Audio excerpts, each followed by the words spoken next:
All right, guys, here we go. I've been waiting to do this for a while. It's a little bit of a longer segment because it's an hour and a half video from Jay Aubrey, who obviously makes pretty fire content.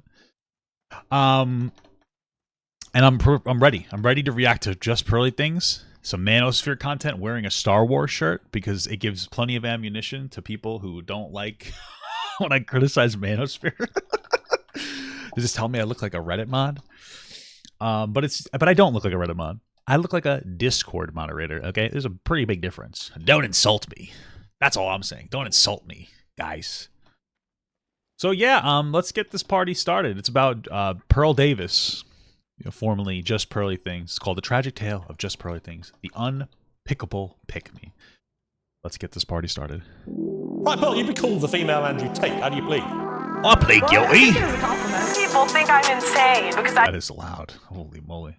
don't think women should vote. I had this realization that men are smarter and better at everything. Women have been told what we want to hear our whole lives. From a historical perspective, women are She probably has been told what she wants to hear her whole life. Like, she grew up with a lot of money and her dad gave her a job. Like, she's speaking facts based on her own life experience, so. pretty bad.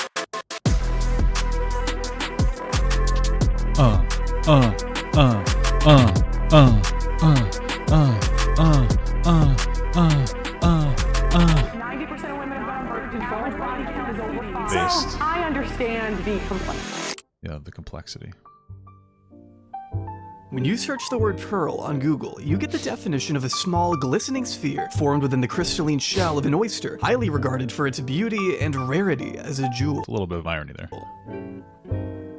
But if you search pearl on YouTube, you get this. What up, guys? Welcome to the Just Pearly Things YouTube channel. Today, I want to talk I like how she's been trying to make herself look nice ever since, what was it? Who was it that made her feel very self-conscious? Brittany Venti criticized her for looking very disheveled.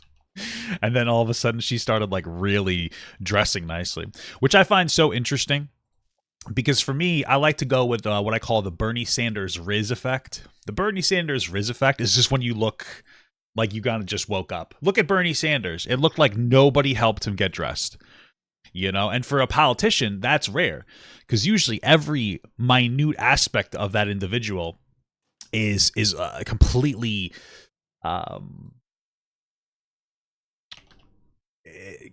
you know what I mean? It's completely like made up. It's like, we have to make sure you look perfect, Bernie, so that we can get as many votes as possible. Bernie's like, I don't give a fuck. He just comes out. And there's something I respect about that because it's authentic. And it's so relatable.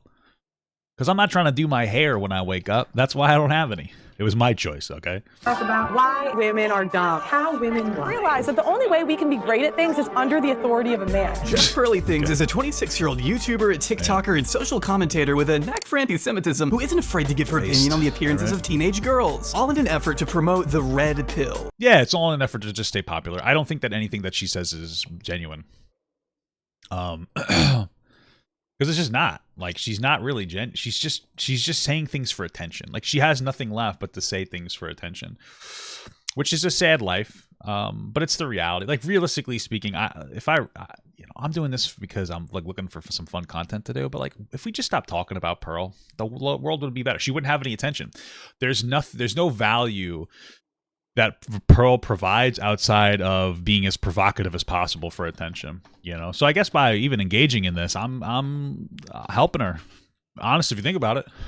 A community I pray will one day fade into deep obscurity. My husband's texting me. He wanted me to tell you that we will have our daughter ready for you as a virgin. These influencers, alongside Pearl, can be recently seen advocating against the 19th Amendment. I don't think women should know. I don't think women should know. Lord Jesus, keep on going. Making bold claims about what women really want. I swear to God, this show has made me believe I think women like to be cheated on. And pushing to criminalize a person's legal option to get divorced. Oh, actually, I think we should ban divorce too. I think we should ban. She doesn't believe that, She just doesn't. It's like, why engage with that? Obviously, it's wrong. It's just going to create more abuse. But it's like, why even engage with that? Like, what's the point anymore? She doesn't really believe that. Like, Yeah, I think that should be banned. Yes. How long until Pearl fades into obscurity? I think once people realize that talking about her is the only thing that gives her anything. Once we stop talking about her, and I feel like that time is coming more and more. So. Okay, well, that's a little bit silly. You have to... Because there's nothing of value that she says. You just stop talking about Pearl. And that's it for her. She goes away. There's nothing of value that she produces.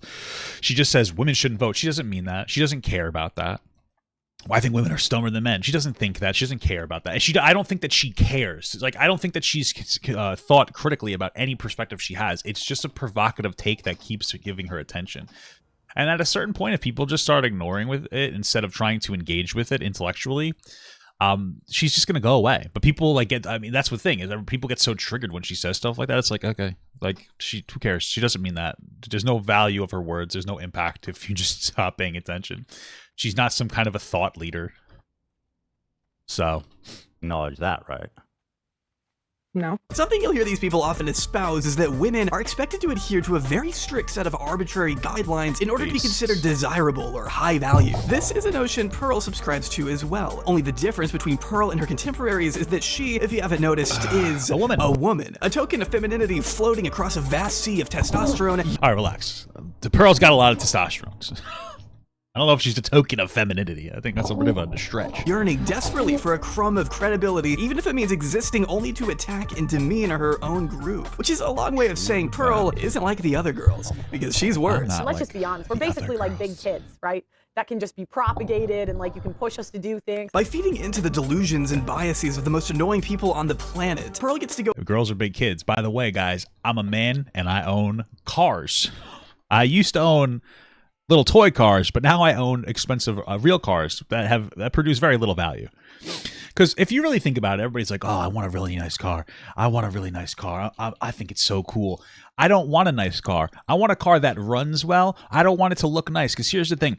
It's nice to have a nice car. People look at it and go, wow, that's so nice. But you want to know when it's really nice to have a car that looks like shit? Anytime you're driving. Okay? When you see the most beat up looking fucking pounded out wagon in front of you, trying to merge into your lane, you know that everybody's going to halt for that person. You're going to get out of that way. You're going to swerve into oncoming traffic just to not be like, just to let that person in, because you know that they know, you know that they don't care. That car looks like it doesn't give a shit. That person will fucking ram you off the road. They'll just put another dent in their vehicle. Right? That's the kind of car I want. I want the get the fuck out of my way. I don't care about my property type of vehicle. Okay, you're like, oh, I like my real nice car. Somebody hits it with a shopping cart, you're devastated, you're crying for 3 days. You know, I got my fucking beat up Kia Soul full of scratches. You ain't fucking with that, boy. You make fun of me, but you ain't fucking with that. Go viral on Twitter, book primetime television interviews, sell painfully uncreative merch, and produce some of the laziest, most unedited content I've seen in my life. Maybe you guys. I'm waiting for Pearl's new take of like, women shouldn't come, you know?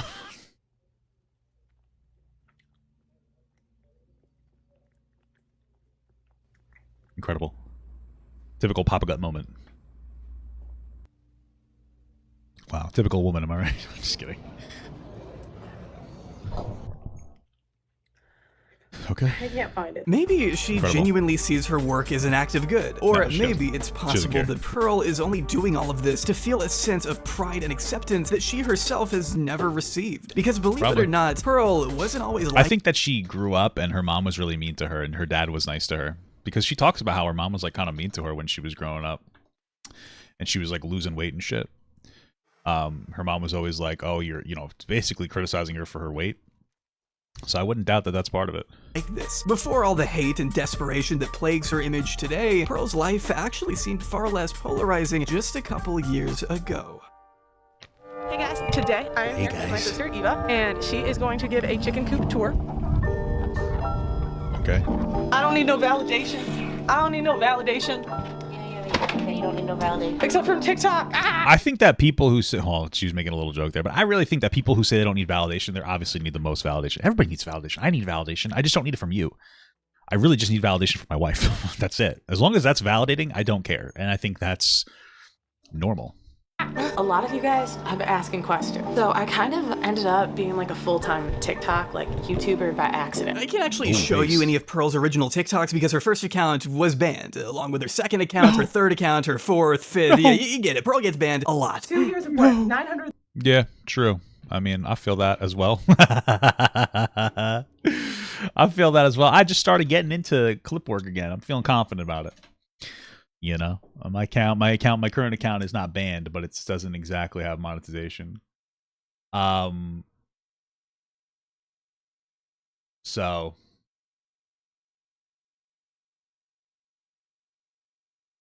30,000 followers, and I have been officially banned. I got banned off of TikTok. I got banned. They off banned of- account number got banned off 3, of but you TikTok. can't get rid of me, baby. You can't get rid of me, baby. Account number 4. Oh. I still got banned. Free JustPearlyThings. Give me my account back. In fact, Pearl is now on her 8th TikTok attempt, at least at the time of me recording this. Maybe when this vid finally comes out, she'll be on her 9th. I mean, God knows it wouldn't be surprising. But as sad as I am to be missing out on what I'm sure is some valuable content, So I said, "You're a whale. You're a whale." Oh. You can see maybe the whale was too far. I love but she was a Pinocchio. bigger woman. we can still get a good idea of what Pearl was like in 2020 by turning over to her YouTube channel, where she's attained close to 2 million subscribers and over 900 million total views just over the past 2 years. And of course, Me personally, I wouldn't go around telling people they look like whales when I look like the most effective scarecrow in the field. You know what I mean? I'm not saying anything explicit. I'm just saying. I mean, I feel like, why would you do that? You know, because a whale could lose weight. You know what I'm saying? Something you could lose weight, but I think it's much more difficult to overcome looking very nice, very gorgeous. I'm a lover, not a fighter, guys. Of course, most of those views aren't totally meaningful considering they're from YouTube Shorts, which rarely translate over to active subscribers or substantial ad revenue. Well, but I disagree with that only because I think that most of her subscribers come from her YouTube Shorts.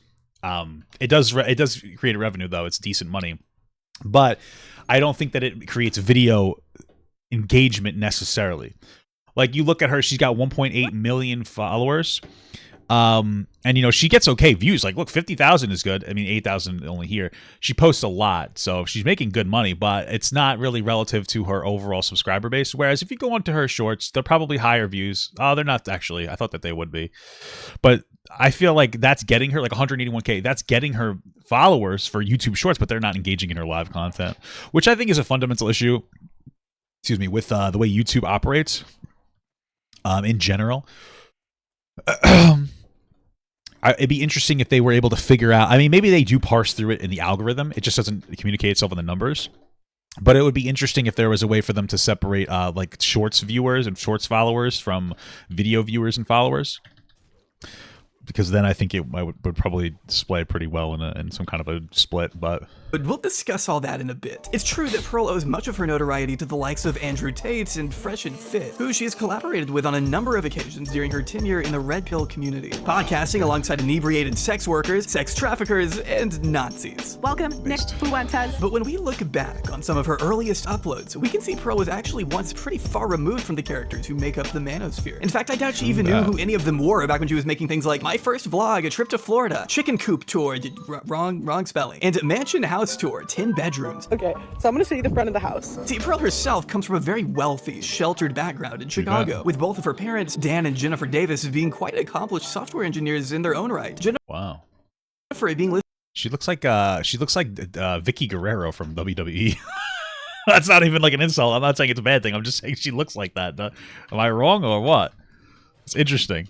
as the former CEO of Davisware, a multi-million-dollar company the couple founded together. She's now the CEO of another organization she founded, Be Exponential, which is described as an online community seeking to provide tangible and realistic advice to women and mothers specifically in navigating parenthood or life as a whole. Their website also mentions that Be Exponential was built by women for women, which is an interesting footnote considering the kind of things Pearl has been known to advocate for as of recent. Well, I mean, Pearl did kind of leak it on H3H3 that the only reason that I think the mom is like the CEO of whatever business that the dad actually runs is so that they can get a tax benefit for saying it's a woman-owned business. At least that's what from what I remember. That's me paraphrasing what she said to my best recollection.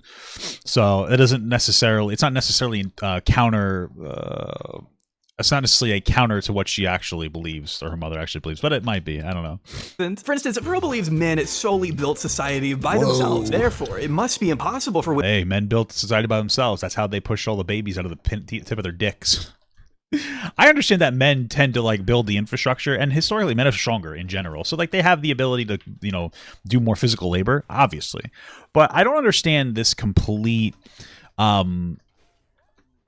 just complete non-acknowledgement that women are massively positive and beneficial figures that have always helped men create everything. They create life for men, and they create men's immortality. I mean, having a baby is the closest thing you're going to have to being immortal. having your legacy. You know, women are phenomenal at bearing the brunt of the emotional load for not just themselves, but also for the men that they're with. They're phenomenal supporting individuals. And now we live in a time where they can be more than just supporting individuals. But even historically, I mean, women have always been so beneficial. And to say like, oh, well, men build this, men build that. It's like, yeah, they do. But why are you saying that? Are you saying that as like, oh, it's an interesting tidbit? Or are you saying it to put down women who have been massively supportive to all the men that have ever created anything? I just don't get it. Women to be oppressed because the men have already solved everything. Men built the world for women to just shit on them. Right. In the world that they built. They built a society that's safe. There's no. I got nothing wrong. Hey, I got no problem with letting a woman shit on me, baby. Wars. We have the police to protect us. When they talk about women being oppressed, it's wrong. It's not correct. She doesn't actually believe men and women are equal. She's very open about this. I think there's something evil about telling women we're equal to men because it demasculates the men. Yeah, true, because men can't have babies. That makes them worthless. We could just go both ways of this. You know what I mean? You can just go both ways. And it harms the women too because it takes away the one thing we need, which is guidance. Among Us The more balls. I think, the more I'm like, gosh, the natural world order has. Too bad guys dancing is gay. You get the joke. That's my rendition of Lion from The Wizard of Oz. Has to be men, women, children. Crazy. Maybe government. I haven't decided. I have to think more about that one. The men we reproduce with must be superior because It won't be hard for they you to create find everything them. important. It doesn't seem like we really do much if we don't follow. The men we reproduce with must be superior because they create everything. By the way, we're going to create offspring for them. Does that we're just not going to use that word when referring to it though, because that'll make me look a little bit silly. The natural order of the world, and we're left to our own devices. So maybe I'm based. just a sexist. Okay. Are my eyebrows good, guys? So there's no reason for them to have equal roles in society, I guess. In fact, Pro believes women tend to do more damage by being in the workforce. Whenever we take over an industry, we just ruin it. It's so sad. We'll base everything off our feelings and add an HR department, take away the competitiveness of industries. In the last 100 years, women have really taken over education. And you know what happened when we took over education? Everyone got dumber. Now they have a teacher. What? I mean, just to be clear, women have always been I feel like women have always disproportionately been teachers. And there's this interesting irony talking about how we've gotten dumber as a society as you support the side of the society that thinks that masks and COVID vaccines are bad. It's like, oh, people got so dumb. And it's like, but then you're like, but oh, this vaccine's a conspiracy, which is not. It's like, why? Who are the dumb people? It's you. I find it interesting on my Rob and Dan channel, the podcast I do with my wife. Incredible podcast. You should give it a watch. It's in the description. In that podcast, we talked about masks really quick and how stupid people are that think now that being woke just means that you're pro science. It used to mean that you were too far left. Now it just means that you're pro science. You're pro that you understand that COVID was real. You understand that climate change is real. That's what woke means now. It's just progressive. And we talked about how masks and the vaccine were very they're necessary. And I worked through COVID. So not only do the numbers support what I'm saying, but I also worked through it. I saw a lot of people pass away. My uncle passed away to COVID. It's rough shit, man. And somebody in the comments said, oh, you should make sure that you tell people that what you're saying is your opinion because you're not a doctor. I'm like, what the fuck are you talking about? I'm telling you what the doctor's facts are. What's so weird? And to him, that makes him feel good about himself because he's like, yeah, you're not a doctor. I'm not a doctor, idiot, but you don't listen to doctors or else you wouldn't be disagreeing with what I said. That's the fucking problem, moron. Kind of teacher's aide. Two women cannot teach the way one man used to teach. Whoa. That's how bad it is. That's why I don't think therapy works when they're women. Women are just going to comfort you. They're going to tell you what you want to hear. Where men will tell you how to fix it. But the problem is women, we never want to fix it. Actually fix it. Yeah. That's not true. Just to be clear, I know what she's referring to. We've all had experiences in a relationship where usually, and I've had it with my wife, where my wife will say something along the lines of oh, I'm having this particular issue. And then I'll talk to her and I'll give her a solution and she'll get upset. And that makes you feel like women never want solutions, but that's not true. It's just that sometimes people don't want solutions. Sometimes they just want to complain, because it helps them process. Men do it too. The difference is women don't usually give men solutions to their problems as much, because I think women understand that that's not necessarily the reason why they're complaining. Because not like everybody make like really be self-aware, and when you're venting to your partner, think about like, do you want a solution? Usually you know the solution to your problem. It's usually you know that you just don't want to engage in it right now. It might be too much to do in some capacity. Right? So you're just looking to vent and be like, oh, this sucks. And you just want to hear somebody say, yeah, that does suck. So it's not that women don't want to change or anything. We all know the problems that we're facing with and how to deal with the solutions for the most part. We're just looking to complain about it, to vent about it, so we can get it off of our chest. And that helps us get to the point where we're ready to tackle the problem. Maybe ban women from the police force. Oh, should. If women's jobs disappeared tomorrow, society would probably be fine. But if men's jobs disappeared tomorrow, it would be rough out there. Yet okay. Here is her own mom, essentially proving her wrong, having built up a number of successful organizations, written a What's a woman's job? Childcare and teaching? I feel like we'd be kind of fucked without those things. I don't know what you're talking about. Selling book and all right, guys, men are facing a significant mental health crisis. Let's ban women's jobs. What is one of women's jobs? Oh, usually mental health. Because you're going to ban mental health that men desperately need, or mental health support that men desperately need. Sounds a little suspicious, Pearl. That sounds interesting.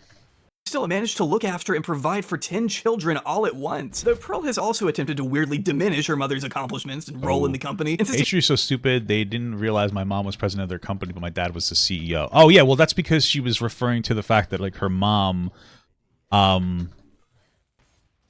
like, she self-reported, basically, that her mom and dad were engaging in some potential fraud, so. She was never the CEO, despite Jennifer's website claiming the opposite. She may have also accidentally admitted to her parents committing fraud, but that's besides the point. Wasn't your mom the president? Was she the leader of the company? What was you're researching my family now, huh? They might have titled it one thing or another. They did that to get some grant from the government or something. I don't remember. Amazing self-report, bro. Yeah, is that a crime? Yeah, you probably shouldn't say that on air. The main takeaway here is that Pearl got to experience a lavish childhood as a result of her parents both having high-paying jobs. In fact, one of the times Pearl first blew up was thanks to a TikTok she made about a giant water slide her dad bought her and her siblings. Yeah, some people just live a completely different life. Her dad seems like such a nice guy, too. And she's just... I wonder if her dad's proud of her or just looks at her and is just ashamed, you know? Than the rest of us. Now I know why she thinks a Lamborghini costs 50 grand. But this was Pearl's first taste of online startup. Not really. I can't fit in a fucking Lamborghini anyway, so I wouldn't buy one. I'm too fat to fit in a fucking Lambo. But not a Kia Soul. A glimpse into a life where she didn't have to work a corporate job with Konica Minolta selling printers, a position she absolutely hated. And it was literally like the worst sales job of my life. Like, I hated it. I hated it so much. But if she had never sold printers, we never would have gotten these wonderful song parodies she said. Hey, printers no facts, am I right? Because Pearl doesn't have any facts. Oh, got her! Posted to LinkedIn. We just took a DNA test, turns out we're 100%.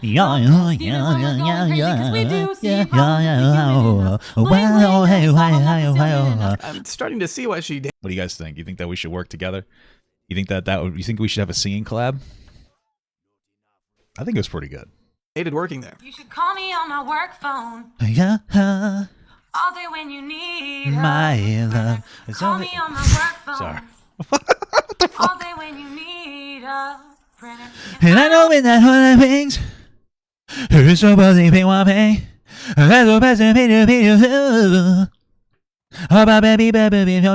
You think we could work together? I feel like we would be such a beautiful singing duo. I think that's beautiful stuff. I think it's incredible. Yeah, you know, COVID was a weird time for all of us. I'll just say that. My name is Pearl from Konica. I'll help you save till I can't no more. We got the printers in the back. It's still better than her recent music. Feminism is the worst thing ever. Yeah, we get our money. Yeah, we get our job. Yeah, we dumped our high school heart. You couldn't have rhymed something with ever? Like, even a little bit? Like, better would have kind of rhymed?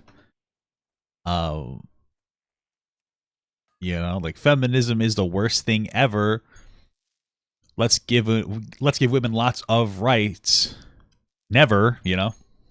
I don't know. I feel like you could have done better. I was just off my dome. You know. Throb, but then we end up alone on antidepressants. all alone. Pearl spent much of her pre-internet days playing sports, boasting about how she was a 3-sport athlete in college. In fact, her original plan was to join a program that would allow her to move to Europe and play basketball while completing a master's degree, until the program fell through, leaving her more time to post on TikTok. This is how she accidentally became a full-time influencer. Then the season gets canceled again, so I'm just like kind of left like with no job, no real plan, and just like. Thank you so much for the 10-month sub, Nico Amatulo. Pearly things, more like pearly crap. That's just so stupid because it's like not even clever, but it made me giggle. I don't even know what I'm gonna do. I hope I said your name right. I'm gonna take you guys with me. We'll see what happens. Something that immediately stood out to me when I was first watching these older videos is how differently Pearl carries herself here compared to now. Trading in her Lakers hoodies and sweatpants for more of a Yeah, like that one time where like her coach hit on her once she turned 18, which is really inappropriate, and then she was like, "Hey, this sucks," and then people in the manosphere were like, "Ah, it's your fault," and then Pearl got upset. And now she just basically perpetuates those ideas, though, now. So, like, silly goose alert, am I right? Rad wife look that these red pill guys go for, maybe? These are all just my own observations, of course, but I can't help but think I'm watching two different people here. I blew up on TikTok because I was really blessed because my parents just have like really cool stuff. So my dad's like nuts, so he bought this like big water slide from a water park, and I just told the story of how the town didn't want him to put him up. I think the women are dumber than the men because I think our emotions just get in the way. We're too emotional. We see a problem, we get emotional about it, where the men can. Women when they cry on a movie, boo, emotional. Men when they beat other people, when they are angry, that's not emotional. Women so emotional. Men very logical speak. Based. Just think. Maybe she's just not as passionate about the stuff she talks about today. I haven't seen you talk to an actual scholar once. You just talk to kind of random women. Mm-hmm. Right? I mean, that's fair to say. Yeah. True. Right. Mm-hmm. So when you say you talk to feminists, you just mean like random women off the street. True. Not like a scholar. That's say they're feminists. I mean, after all, this really is. Sure, like anybody could say they're anything. Like it's, and I'm sure that those women generally want to have rights, so they advocate for feminism. But also, it might be worked out to talk to a scholar, a feminism scholar, because Pearl's obviously looking for the dumbest person to talk to. That is a vague representative of feminism. And the same way that Ethan brought Pearl on to make her look stupid is the same way that Pearl looks for women to make feminism look stupid, right? Like if you really want to take down and embarrass the manosphere, you will platform the dumbest people from the manosphere, which is all of them, right? But Pearl in particular. So isn't her forte. Unlike Andrew Tate, Pearl hasn't quite dedicated decades of her life to misogyny just yet. She only picked it up recently. Yeah, she hasn't done any based sex trafficking like Andrew Tate has. First started watching Tate. content. I didn't always like it, guys. They're saying girls are whores, we're fat, and we bring basically nothing to the table out of it. But the more I listened to the content and really thought about my experience in the world, I couldn't really say that they were wrong. According to one article I found from 2020, Pearl was first gaining traction on TikTok after just several months of creating her account. Yeah, because she was dating Angry Reactions, who was actually popular, so she was getting attention based off of that. Initial claim to fame being her breakup quiz series, in which she wrote a bunch of questions that viewers could then send to their ex-partners to fill out for Pearl to post publicly. And it was pretty successful too, posting the best answers from a pool of nearly 9,000 submissions. Telling Yahoo, I try to post the most appropriate ones. I know there are kids on this app, so the bigger I get, the more I try to keep it PG. Damn, I wonder when she stopped caring about that. What if you've only had one partner, but you had 10 abortions, you were a stripper, and you had OnlyFans? Whore, not a whore. What the fuck are you talking about? The article, though, also makes sure to note that Pearl herself has yet to send the quiz to anyone in her past, considering she's never actually been in a real relationship. Pearl stating, I actually have not had a boyfriend that was serious enough for me to send it to, hence why I had my followers take it. The only long-term relationship I can think of is a guy I talked to for a couple years in college, which in itself is totally fine and normal. Everyone moves at their own pace, and there's no shame in dating. Yeah, but it's interesting that people that have never been in relationships are giving out relationship advice. It's like your single friend that you think gives really good relationship advice that's like, yeah, they've never dated anybody, and they're like, yeah, you just have to talk to her, bro. They don't know what the fuck they're talking about. They're giving you after school special advice on an actual real world relationship later in life, except Pearl might slightly disagree. Just because you're 35 and you're single doesn't mean you'll be single at 40, at 60, at 70. Well, but the problem is at 35, you've lost all the things that men value. That's the problem. Yeah, you've lost everything, guys. Your pussy disappears. Yeah. Because men value femininity, fertility, and they value youth. So you can't say I guess. I mean, I don't really care how fertile my wife is after I have kids. So, you know, I get what you're saying. But then also, you know, you're still fertile at 35. So you're youthful when you're almost halfway through your life. Damn. You can't say you're fertile when you're about to have geriatric pregnancy. So it's like, and you look worse than you did at 25. Right? So the way you're thinking is like. But I mean, that's coming from Pearl, who thinks 16-year-old girls are sexy. So I mean, disgusting alert. Ew, yucky alert. Woman. Not to mention, it's almost been 3 years since this article was published, and to my knowledge, Pearl still has yet to be in an actual long-term relationship. Though there was the time she briefly dated the angry TikTok reaction guy, not for very long. Her ex-best friend of 22 years, Emily, says that despite her brief time with angry reactions, Pearl has still never had a serious relationship. Have you ever been engaged? No, never. And she's never even been in a serious relationship. Got her. Like, honest to God, I mean, her and Wanye, like, One that wasn't even that doesn't even count at all, because what was that? And that's where we run into a bit of a problem. Pearl, as someone who has evidently never been married, never been engaged, never even held down a boyfriend longer than a few months, still somehow has the nerve to tell other women what to do in their relationships publicly. It's her job to do that. A huge part of her brand relies on judging other people's marriages from afar. Pearl likes the idea of being married. She wants a family someday and wants to have kids. But does that by itself mean she's a reliable source on— Bro, she's gonna be a fucking cat mom like 5 years from now. Let's be absolutely real. This girl's gonna be 33. She's like, I love cats. I would never choose any other way.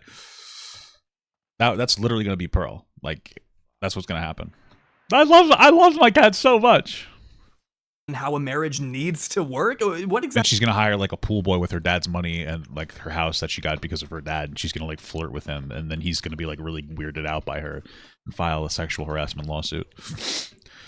And that's going to be her legacy. Exactly gives her the right to tell others how they're doing things wrong when she herself hasn't even experienced a relationship the way she thinks she wants it. Pearl's relationship advice might as well be completely— This guy sounds like Matt Pat. I feel like I've said that before. Discarded, even by— No, there's nothing wrong with being a cat mom, but when you're giving out fucking relationship advice, maybe you just shut the fuck up. Not you, but her, you know? Her own metrics. Also, cats I've suck, noticed a lot of so be a dog therapists mom. are like older single women, and I'm kind of like, if you can't maintain a relationship, why would I take advice from you? Well, I mean, you don't only go to therapists for relationship advice.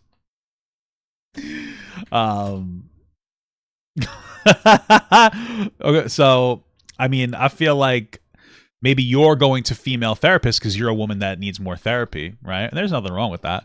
But I've only been to male therapists when I used to go to therapy when I was younger. I mean, part of it's just easier to talk to, you know, somebody that you can identify more with. But you don't just go to therapists for relationship advice. Like my wife, I know I talk about my wife being a behavioral specialist, but she'll get to a point where she can start to do some kind of therapy.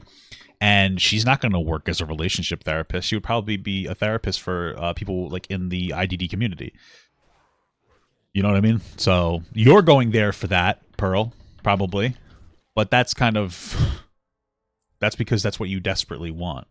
I think it's almost a self-exposure to talk about it like that. This is just something I've noticed. Yeah, like, why would I take advice from you if you can't maintain a relationship? As Pearl continued to solidify her position in the dating community on TikTok, she eventually discovered a man named Kevin Samuels, another influencer who rose to prominence around this time for his videos on relationships, which were a tad bit on the controversial side. But if you have made it to 35 years old and you're unmarried, you are a leftover woman. It's cheating when you do it. You're cheating. We don't. We just have sex. Women like you die alone. Okay, maybe a lot bit on the controversial Jesus. side. But this is who introduced Pearl to the red pill, name-dropping him in a video for the first time in 2021, where she discussed several of his beliefs, specifically his philosophy on cheating. People cheat, right? Obviously, if there's more opportunities, you can more likely to do it. Sure, but it's that's true.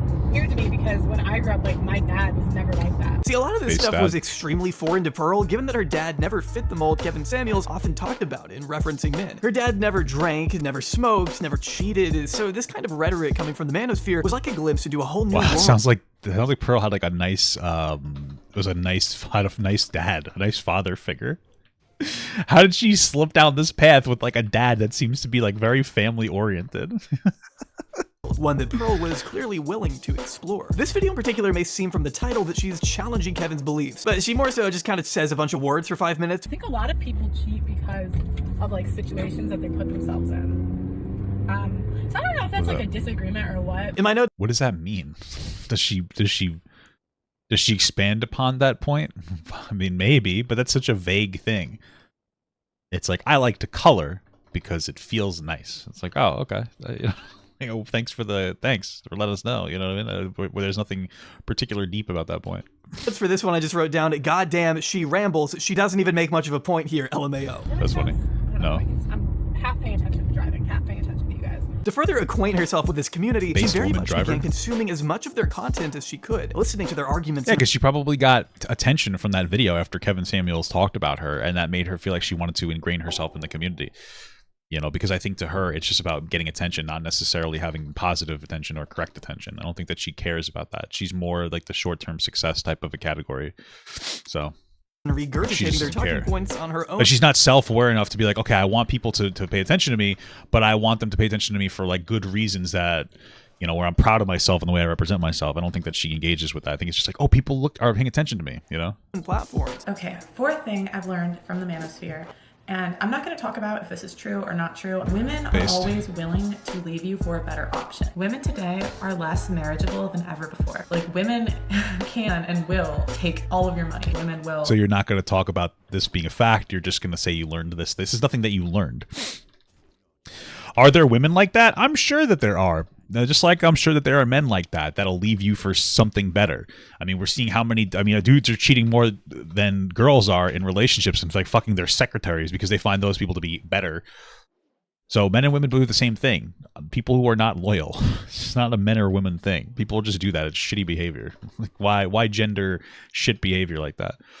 Do things like withhold sex if they don't do like chores or something. She was so excited to share what she learned, in fact, that she even brought her family. That's a conversation about like two people in a relationship fighting and how it's very toxic. And guess what? Therapy would be very helpful for those individuals and to communicate. But generally speaking, I would argue that men are probably less open to going to a therapist to work on their relationship than women are. To the mix, which had some varying results. Today, I have a special guest on the channel, my little sister, Amelia. Whoa.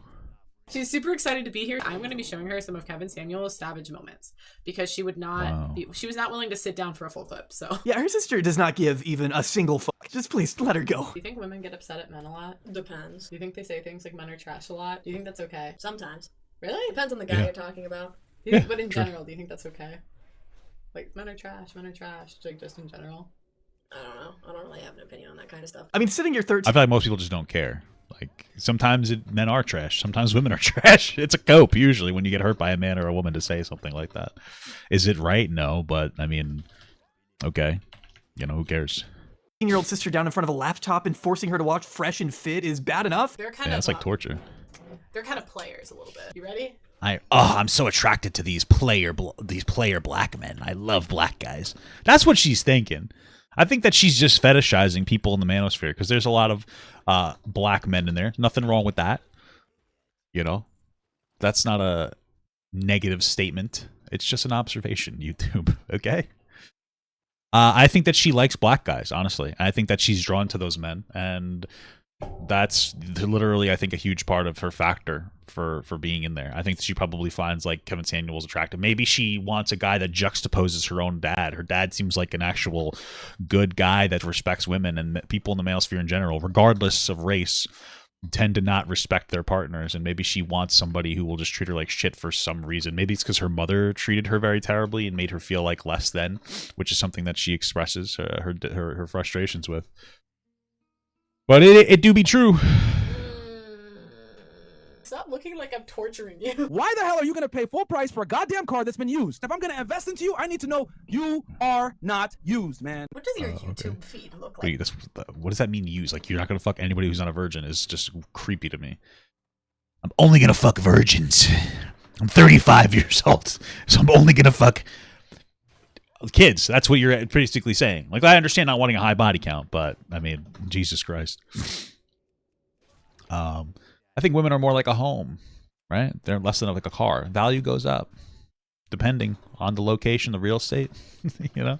Like on a daily basis. It literally looks like this stuff. It's like men's dating advice. Yeah, it's terrible dog shit. You are so single.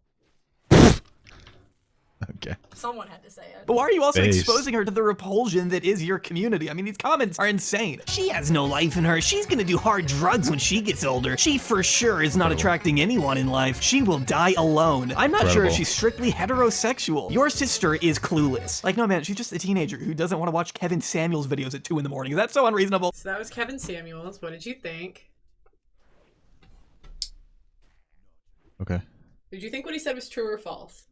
I don't know. If I tried showing my little sister some of Pearl's videos, I think she'd deck me in the face. I prefer Kevin Samuels to Fresh and Fit. I prefer Minecraft YouTubers. Watching Pearl based. I mean, you both. It seems like both of them enjoy predatory YouTubers. It's just a different type of ones. Am I right? try to get regular people on board with her new belief system is truly a sight to behold. A girl will only love a guy like that's like the best she can get.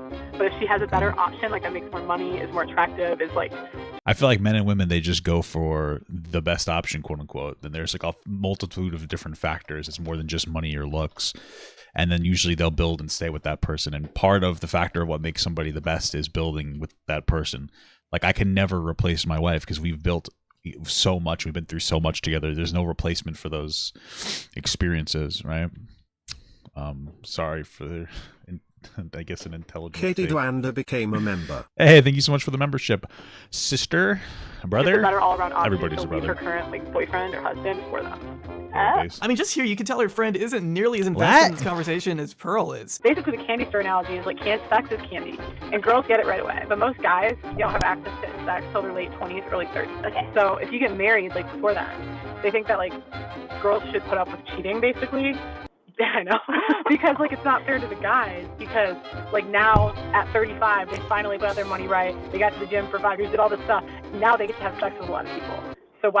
I mean, listen, I'm a man, so I know more than Pearl about men. Fundamentally speaking, there is something to let's acknowledge it. There's something to be said about being a more established man and having the thought of going back into the dating market. Because it's like interesting. It's like replaying a game with like all of your end game achievements, right? It's like playing God of War when you already have the best gear from the start. Like I've thought about like, oh, that would be cool. It's been a glancing thought, but I would never want to do it because then that means I lose my wife, right? And she's a massive reason why I'm as good as I am. She's a massive reason why I am as successful as I am. I'm as good of a person as I am. Why I'm as emotionally regulated as I am. And so, like, yeah, men might have that thought, but acting on that thought, and listen, if you don't want to be with somebody, like, you know, do your thing, but, you know, you can't have your cake and eat it too. If you were with a woman who helps you build who you are financially, emotionally, physically, etc., and has been a massive support structure, going out to fuck a young 23-year-old girl just because you would like to know what it feels like to start out, to like be the guy that has everything, talking to a girl basically with cheat codes on, I mean, like, you're just throwing away your life for something that's not going to matter. It's not even going to matter to you. It's going to be like meaningless. It's just a notch under your belt. You don't really care. You just want to come. And it's cool. It's exciting, the thought of talking to a new person and having somebody, especially like a you know, 23-year-old girl, a younger girl, legal obviously, like interested in you. It's like, oh man, I still got it. I get that just fundamentally, but I would never want to act on it. And it's like, not understanding that. I mean, obviously, because you're not talking to people who are married that have honest conversations. You're just talking to 35-year-old men who have never married and don't understand these feelings that are happening because they're dumb and they've never explored that. You know, that's one of the problems. They just talk to fucking morons. Why would they only settle for one? New Game Plus. So then why did they get married? Come on, candy store analogy? If you tried saying that to any person who doesn't frequent incel forums on 4chan, you're gonna sound insane. When you have to keep telling your friend not to read— But 50 Cent told me so. Read any of what the chat is saying on your own live stream, you know you're cultivating a really awesome fan base. You can't read the comments. Yeah, you can't read the comments too. Like, you can't. Which of course has only gotten You better can't with fart time. in the comments. 73% of these people don't think gay people should adopt. Okay, why not? I think gay people are like, that's not for nothing, but yeah, gay people should adopt. Why not? I mean, it makes sense to me. What would you rather have your kid in, like, or a kid instead of like an abusive foster care system than with a loving gay family? It doesn't make any fucking sense to me. 76% think trans people should be institutionalized. I mean, what the fuck are these questions, Pearl? Can you be born? What the fuck? These are well, these questions are bait. Like, should trans people be in a mental institution? Like, you should probably be in a mental institution. Like, you know what I mean? It's just trying to be provocative. What she's saying is dumb as shit, obviously. 6% think trans people should be institutionalized. I mean, what the? Can you be born gay? No, that's their answer. I mean, you're objectively incorrect. I mean, I just don't understand. Should we ban gay marriage? Wow, so basic. I wonder if Pearl's proud of herself. Like, wow, I would be like ashamed of myself if this is what I built my career off of. What the fuck are these questions, Pearl? It's no surprise that when you confront someone in the real world with these kinds of talking points, you don't get much of a positive response. Are women really that smart? Oh, you think we're equal? Yeah, it's just a dude that was married for a while and loves his wife. That's who she's talking to right now. I think the men are smarter. Hell, Pearl has lost lifelong friendships over these takes. Her ex-best friend we mentioned earlier, Emily, being amongst the most vocal after Pearl publicly lied about her being too fat to get pregnant. So Hannah and I were friends from 2002 pre-K until last year when I stopped being friends with her. So in the beginning of her video, she's talking about our last conversation we had a year ago in March, where I confronted her about talking about women's bodies and their weight Women's and booties. all that cuckoo bird shit she talks about. And I was like, are you okay? Are you okay? And no, she defended it all. So I was like, okay, we're done. I'm sorry. I mean, these two were close friends. There's no disputing it. Pearl is deluding herself to the point that it's a Did they used to kiss? Huh? Consensually at 18 years old plus? Huh? I wonder. affecting her personal life, just like how Sneako's family didn't invite him to Christmas on account of his batshit opinions. Do you know that this is the first year? That was so funny. Yeah, I talked to Kanye West, who is an insane anti-Semite, and my mom didn't want to hang out with me. It's like, yeah, I wouldn't either. Good W parents say you shouldn't invite somebody. If I had somebody in my family that's talk like that shit, like, I don't want to be around that person. It's disgusting. I'm not going home for Christmas. They don't. I have blue hair, woke family, kind of like you. And they don't. I bet he has like a very conservative family that just doesn't like hyper horrible anti-Semitism. My politics at all. I mean, it doesn't take a blue hair people to not want to fuck with your politics. Like the It's never got to the point. It's never got to the point where I've been like uninvited for Christmas. I hate to break it to you, but normal people don't give so much of a shit about chronically online manosphere garbage, like whether or not women should give back their rights. In reality, these conversations are so inherently ridiculous and inconsequential compared to what the average American is dealing with. We're living in a country where 30 million people are without health insurance. Millions of already employed people are having to work. Yeah, and the fucking health insurance that people do have is ridiculously expensive. $600 a month for my wife and I to have health insurance with a $7,000 deductible. Like, ooh, shit, we're fucking shitting and farting on that one, guys. So much fun. Super based. Multiple jobs just to put food on the table. Almost half the population can't even afford a decent home. I mean, you see how these conversations Pearl wants to have are kind of silly? I get the irony. He made a claim that she lied about the friend not being able to get pregnant but didn't show it at all. Well, I've already talked about it. He's right. So, you're very bizarrely skeptical. You can go watch my video on this topic. She's not even trying to have kids. She made it seem like she was too fat to have kids, but that is never claimed by her at all. That's literally it. Like, that was never, she lied and said that her friend said that she was too obese to fucking have kids. And she's like, we're not even trying to have kids right now. So it was a lie. Very weirdly skeptical. Go watch my video on it. I'll go find it. Me sitting here making a video on her, but my brain is broken. So of course I'll indulge her arguments a little bit. I just want to be sure that we're keeping this whole mess in perspective, at least. Like, man, people are just trying to make it through the day. The last thing anyone wants to do is listen to JustPearlyThings tell them what age disqualifies women from finding a partner. Who cares? Also, asking this person about age probably isn't the best idea. What the fuck was she cooking here? Not that it's literally any excuse that she's doing this, because what she is doing, I can't even put into words how disgusting it is, but I've known her since 2002. I do not think she thinks that way. If she does, fuck her all over again. I don't care. But I don't think she does. I think she does it to rev people up and to get more views and to get more money. So all that to say, I'm curious to see once she does find a husband and find a man, is she going to keep this act up? Because is she going to find somebody that shares these exact views with her?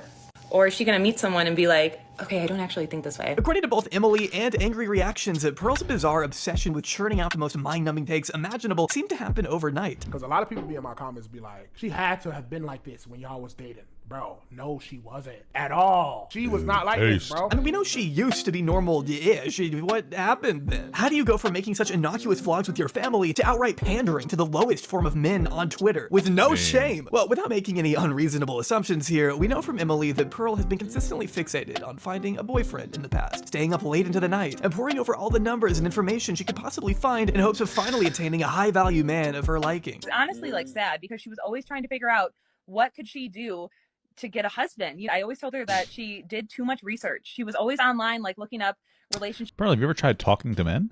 facts and stuff like that, and she would be up late like doing it.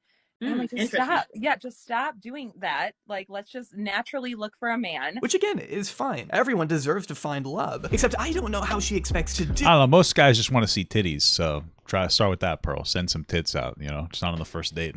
it when this is how she advertises herself to the public. Now, I'm not going to sit here and pretend I know exactly why she pivoted so hard to red pill content. We simply don't know the definitive reason as to why she's so susceptible to the manosphere. And oh wait, there is a reason, and she said it herself? Oh, okay. Or even girls, they'll ask me, like, how can you listen to this man? And I have one answer for you. Low self-esteem. Yeah, that's real. Her answer to the question, why do you listen to this sexist trash, basically boils down to, oh, it's because I hate myself. From a young age, true.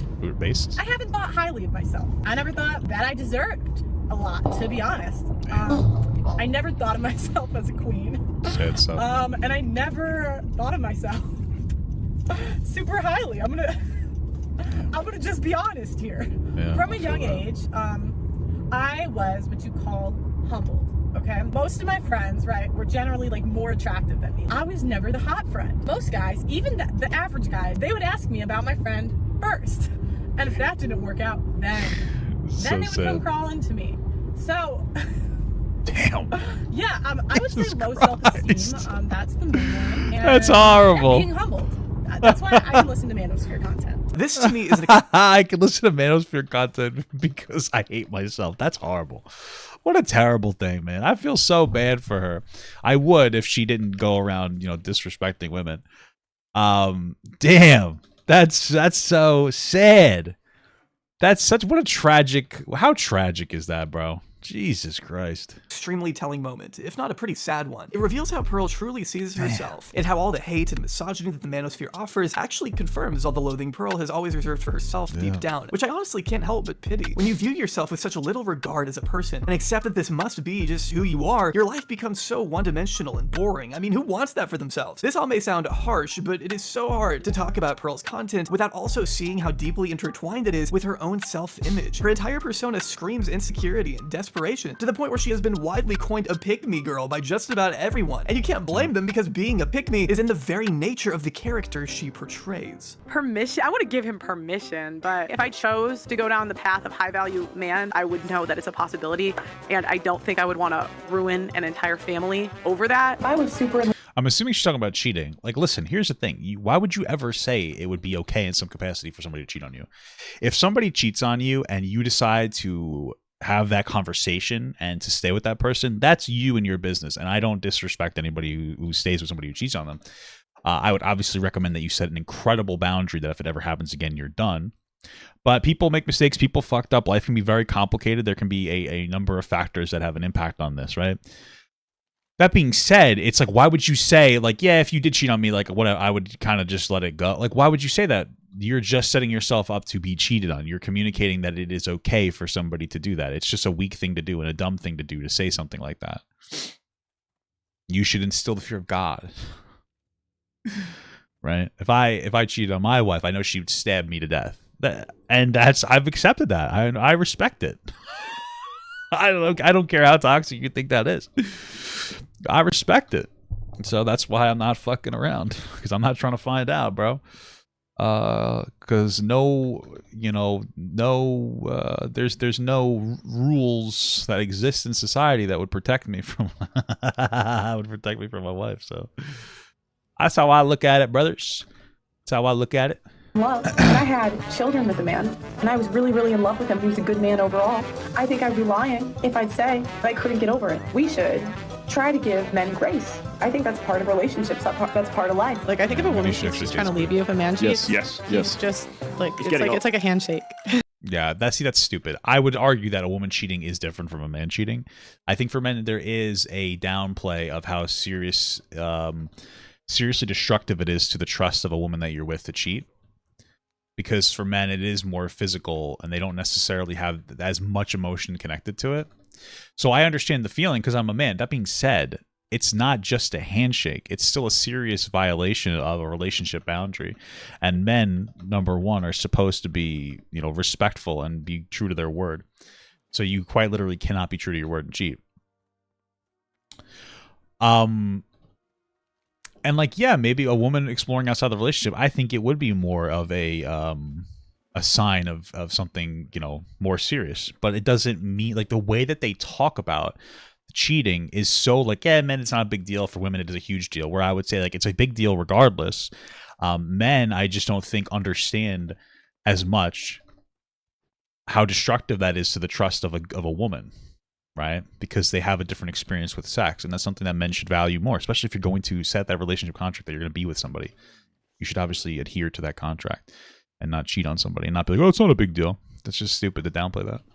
I think we can all agree Pearl needs to chill the fuck out, and maybe she can do so with today's sponsor, Vance Global. Vance Global specializes in manufacturing only the best CBD. Give me some of that Babylon, baby. All right, let's move on. On the market, using all natural. All right, go check the video for CBD, I guess. For 30% off to 330 with enough CBD That's to his get me The value of the video.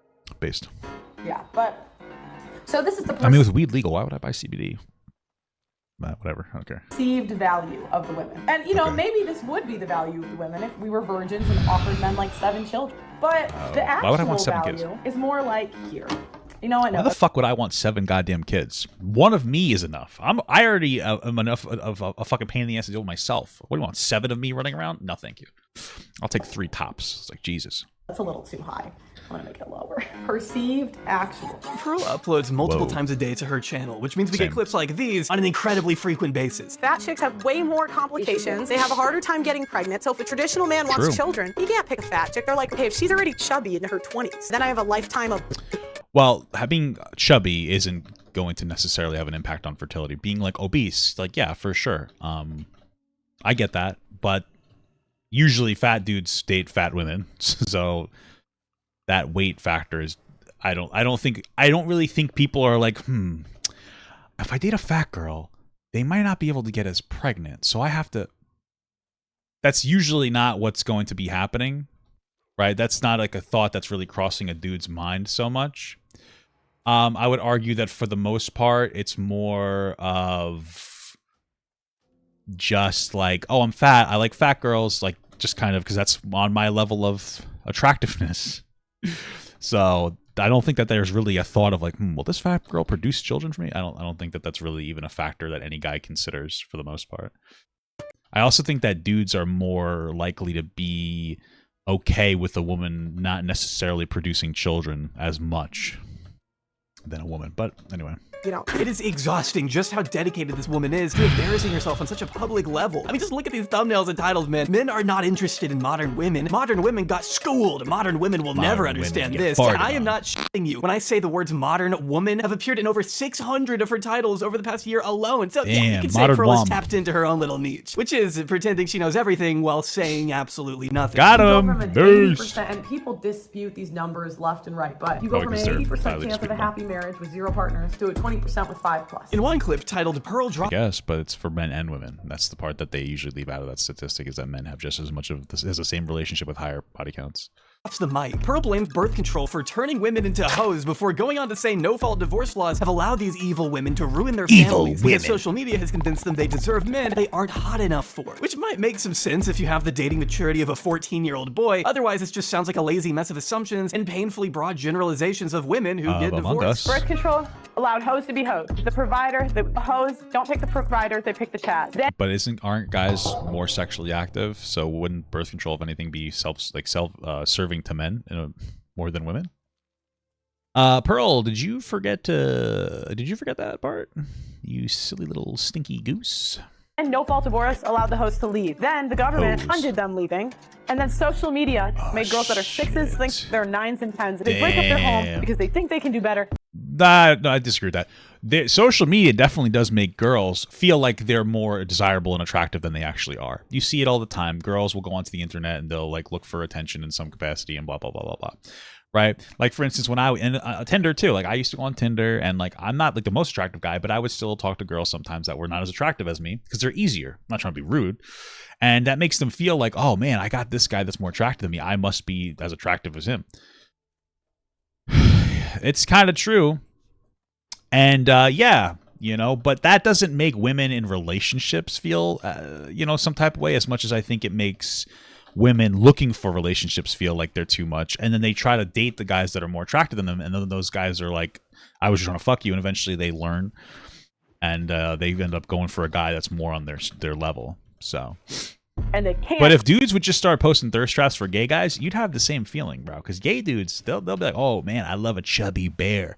Let me see the pubes. You know, I'm just saying, guys, if you want to be affirmed by men, go talk to some gay dudes. So.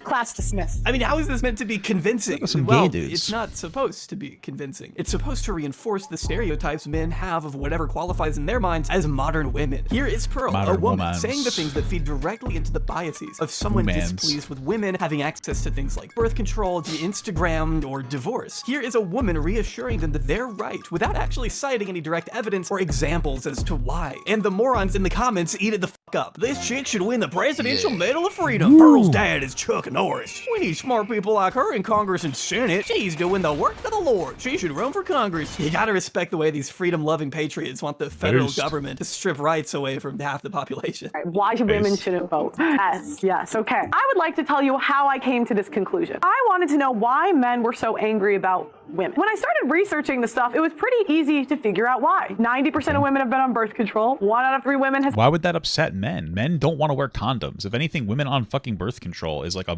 fucking epic W for dudes. As women, it doesn't even. Oh, men are so upset that women are on birth control. No, they're not. Dudes don't. I think one of the biggest like casual problems in relationships, sexual relationships between men and women, is that women want men to wear condoms, and guys go, but it doesn't feel good, babe. And then after they're fucking already, they take the condom off and say, this is okay. Like, actually, we're pretty cool. And then women feel uncomfortable and they're like, okay, I guess. And they don't like it. Like this idea that men are not upset because women have fucking birth control. Men love that women have birth control. What are you talking about? Like, you're a fucking poopy brain. Had 1 out of 3 women has an STD. Average body count is over 5. So I feel like people in general have. He's probably referring to like HPV. Like everybody, like a lot of people have different strands of HPV. your average wife has slept with over 5 people. 95% of women are not virgins on their wedding days. Who I cares? understand the complaint. See, the YouTube Shorts format. What's the complaint? The only time I wanted a virgin was when I was horrible in bed. So if you want a virgin that bad, then you're probably either a virgin and you're insecure about being with somebody with more sexual experience, which is okay to be insecure, especially if it comes from the place where you're also not experienced, so you don't want somebody with too much experience. I respect that and I understand that. Or you have a lot of experience and you're just like weird and still insecure, but because you're a fucking creep. Fits Pearl's arguments a lot more suitably than a full-length, fleshed-out video could. The 60-second time limit lends itself to the inherent lack of nuance in her beliefs. Plus, these get way more views, too. I don't know what it is, but there's just something about these shorts that takes the algorithm by storm. There's a it's just a divisive, unexplored topic that people can have a different relationship with. If they affirm it, they're like, she's right. And if they disagree with it, they're going to express that she's wrong, and it's going to start a debate in the comments. More potential to go viral here. Like one way to be a little viral on social media is to be somewhat vague about your perspective. And anywhere else, without any extra efforts, you can get 22 million people to watch this. If my son came home from school one day and said to me, "Look, Mum, I'll be honest with you, I think I'm gay," I would take it on. What if your son came home and said, "I think I'm black"? I would say based son. Like, I would say, thank God I won't have to pay for another grandkid. That's what I'd say. I think I'm gay. Okay. I would take it on. What if your son came home and said, "I think I'm black"? Well, I mean, obviously, I would. I mean, what if your son came home and said that they liked Minecraft Rule 34? I don't understand. Like, how do you engage with that? Like, there's no thought to have on what she's saying. It doesn't make sense. It's so stupid. But I would say if my son did come home, like, I like Minecraft Rule 30, I'd say, hey, I've looked at it before. It's not that bad, you know? It's just a different shape. It reminds me of the old Final Fantasy games, you know? Because sometimes you're just looking at, those square. Tifa had some big old, blocks. Just saying. obviously, I'd have to sit him down and be like, So you don't think if you thought he was the opposite gender, you might need to sit him down and tell him that he's Bro, she said he was gay, not the opposite gender. Like, what is it? But it's still not the same thing. well, that's what I said. I mean, I would listen to him. Yes, if you got that one, she didn't actually destroy the woke woman as the title insists. She just changed the fucking subject entirely. Multiple times, too. How is acknowledging a difference between race, sexuality, and gender owning anybody in this circumstance? Hey, Mom, I think I might be gay. Are you black? That's not what I That's shit. not the same thing. Oh, okay, so now you want to change your gender. Are you even listening to me? Wow, children sure are dumb. I also love the way she sits there in silence as if she just made some epic clapback that left the room speechless. Like, no, they're speechless because what you just said was so mind-numbingly stupid, they're in literal awe. It's honestly pretty inspiring to think someone could be so confidently wrong on so many things. I think we can see pretty plainly that when Pearl isn't pulling random shit out of her ass, she's deliberately neglecting context to prove a point. Like, for example, here. As you can see, even Piers Morgan still has the awareness to call Pearl out for ignoring the fact that many women, back when it was illegal for them Piers Morgan, the anti-woke person, is criticizing Pearl. I mean, that's when you know that you fucked up. to vote, we're still willing to take less opportunity because that's what they have been conditioned to accept. And instead of rebutting this with anything specific or concrete, her counter just does more to reinforce his point. I found out that only 5% of women wanted the right to vote. Whoa. And I couldn't figure out, like, why would women not? And now all women want to be able to vote still. So I feel like, yeah. No, it's true. It's true. At, You look it up. at the time. At the time. Because they've been conditioned by men to think that they shouldn't have a vote. I mean, that's what they say. But, you know, I started reading their writings, right? And what I found out was that the reason a lot of women advocated for it was because they believed it was the beginning of the breakdown of the family. Yeah, obviously, that's what they're writing. I think most of them didn't want to sign up for the draft, and that's why they were cool with it once they didn't have to sign up for the draft. So, gonna say, how does that mean they weren't being brainwashed? It also goes back to responsibility. Men are 80 to 90% of the military. They run all of the infrastructures that make society viable. I mean, maybe women would want to be more interested in the military if they weren't getting systematically raped. I mean, I'm not trying to be an asshole, but there's a huge problem with women getting sexually assaulted in the military, and it's like, oh, women, they barely want to be part of the military. Why is that? I don't know. Maybe because they literally there's cover-up scandals in the military for women, where the abuse that they receive is downplayed. I mean, if you want more women to be in the military, which you don't, you would want to deal with that problem.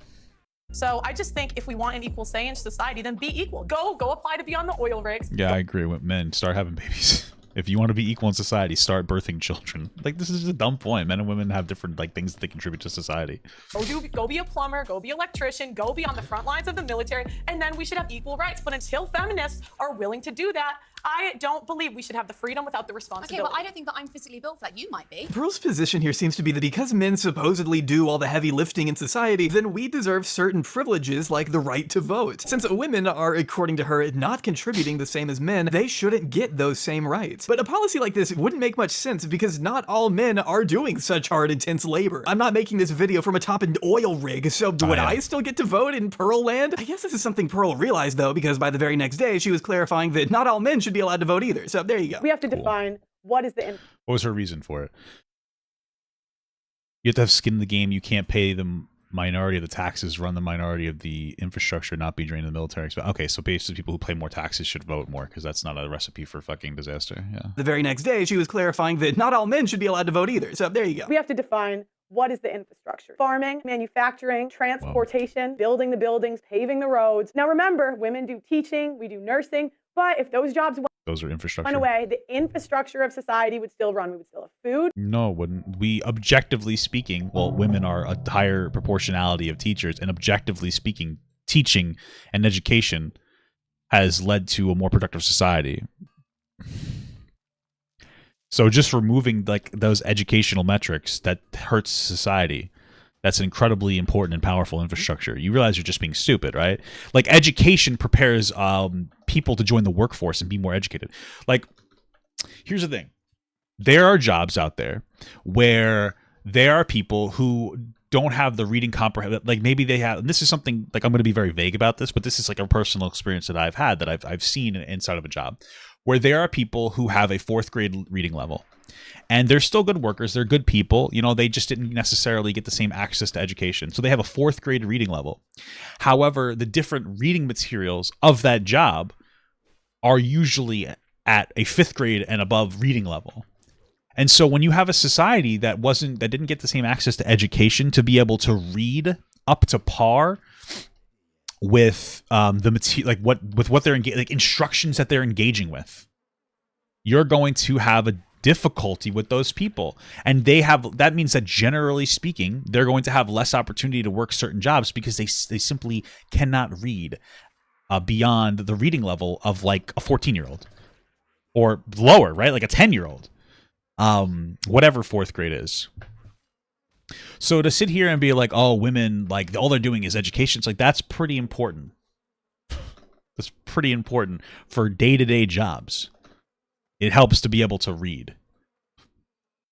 We would still have water. We would still have a military. Why should we have an equal say? Maybe because you're still living in society. Why should not participating in the specific fields you mentioned disqualify someone from choosing how our communities are governed? If everyone is affected by the actions of the government, then everyone should ideally have a say. I mean, this shouldn't even be a debate. Plus, Pearl overlooks the other countless jobs that are crucial for society to run. I mean, just the fact that she's so quick to dismiss teachers and nurses really underlines what little of a grasp she has on the world around her. If nurses disappeared, our healthcare infrastructure would immediately crumble, and if teachers disappeared, we'd all turn out like Pearl. She became friends with Winston and Clementine Churchill. Why does Churchill sound familiar? Winston Churchill did something. Oh, I think that's the guy from Overwatch. Wrote something. British Prime Minister. Oh yeah, I wouldn't know that. I think he's from maybe I'm wrong. Overwatch. Maybe Pearl's just a misogynist. I just hate women, and I'm just a dummy YouTuber who doesn't know anything. Based. Yeah, well, you said that, not me. But I will say, when literal children are agreeing with your takes, it might be time to reconsider some things. Girls don't work as hard as the boys. Oh, based. She's red pilled. Pearl will spout something off like, there are more sex workers in America than teachers, which has certainly been contested as the most— I don't know if that's true. There's a lot of fucking teachers, bro. How many teachers in America?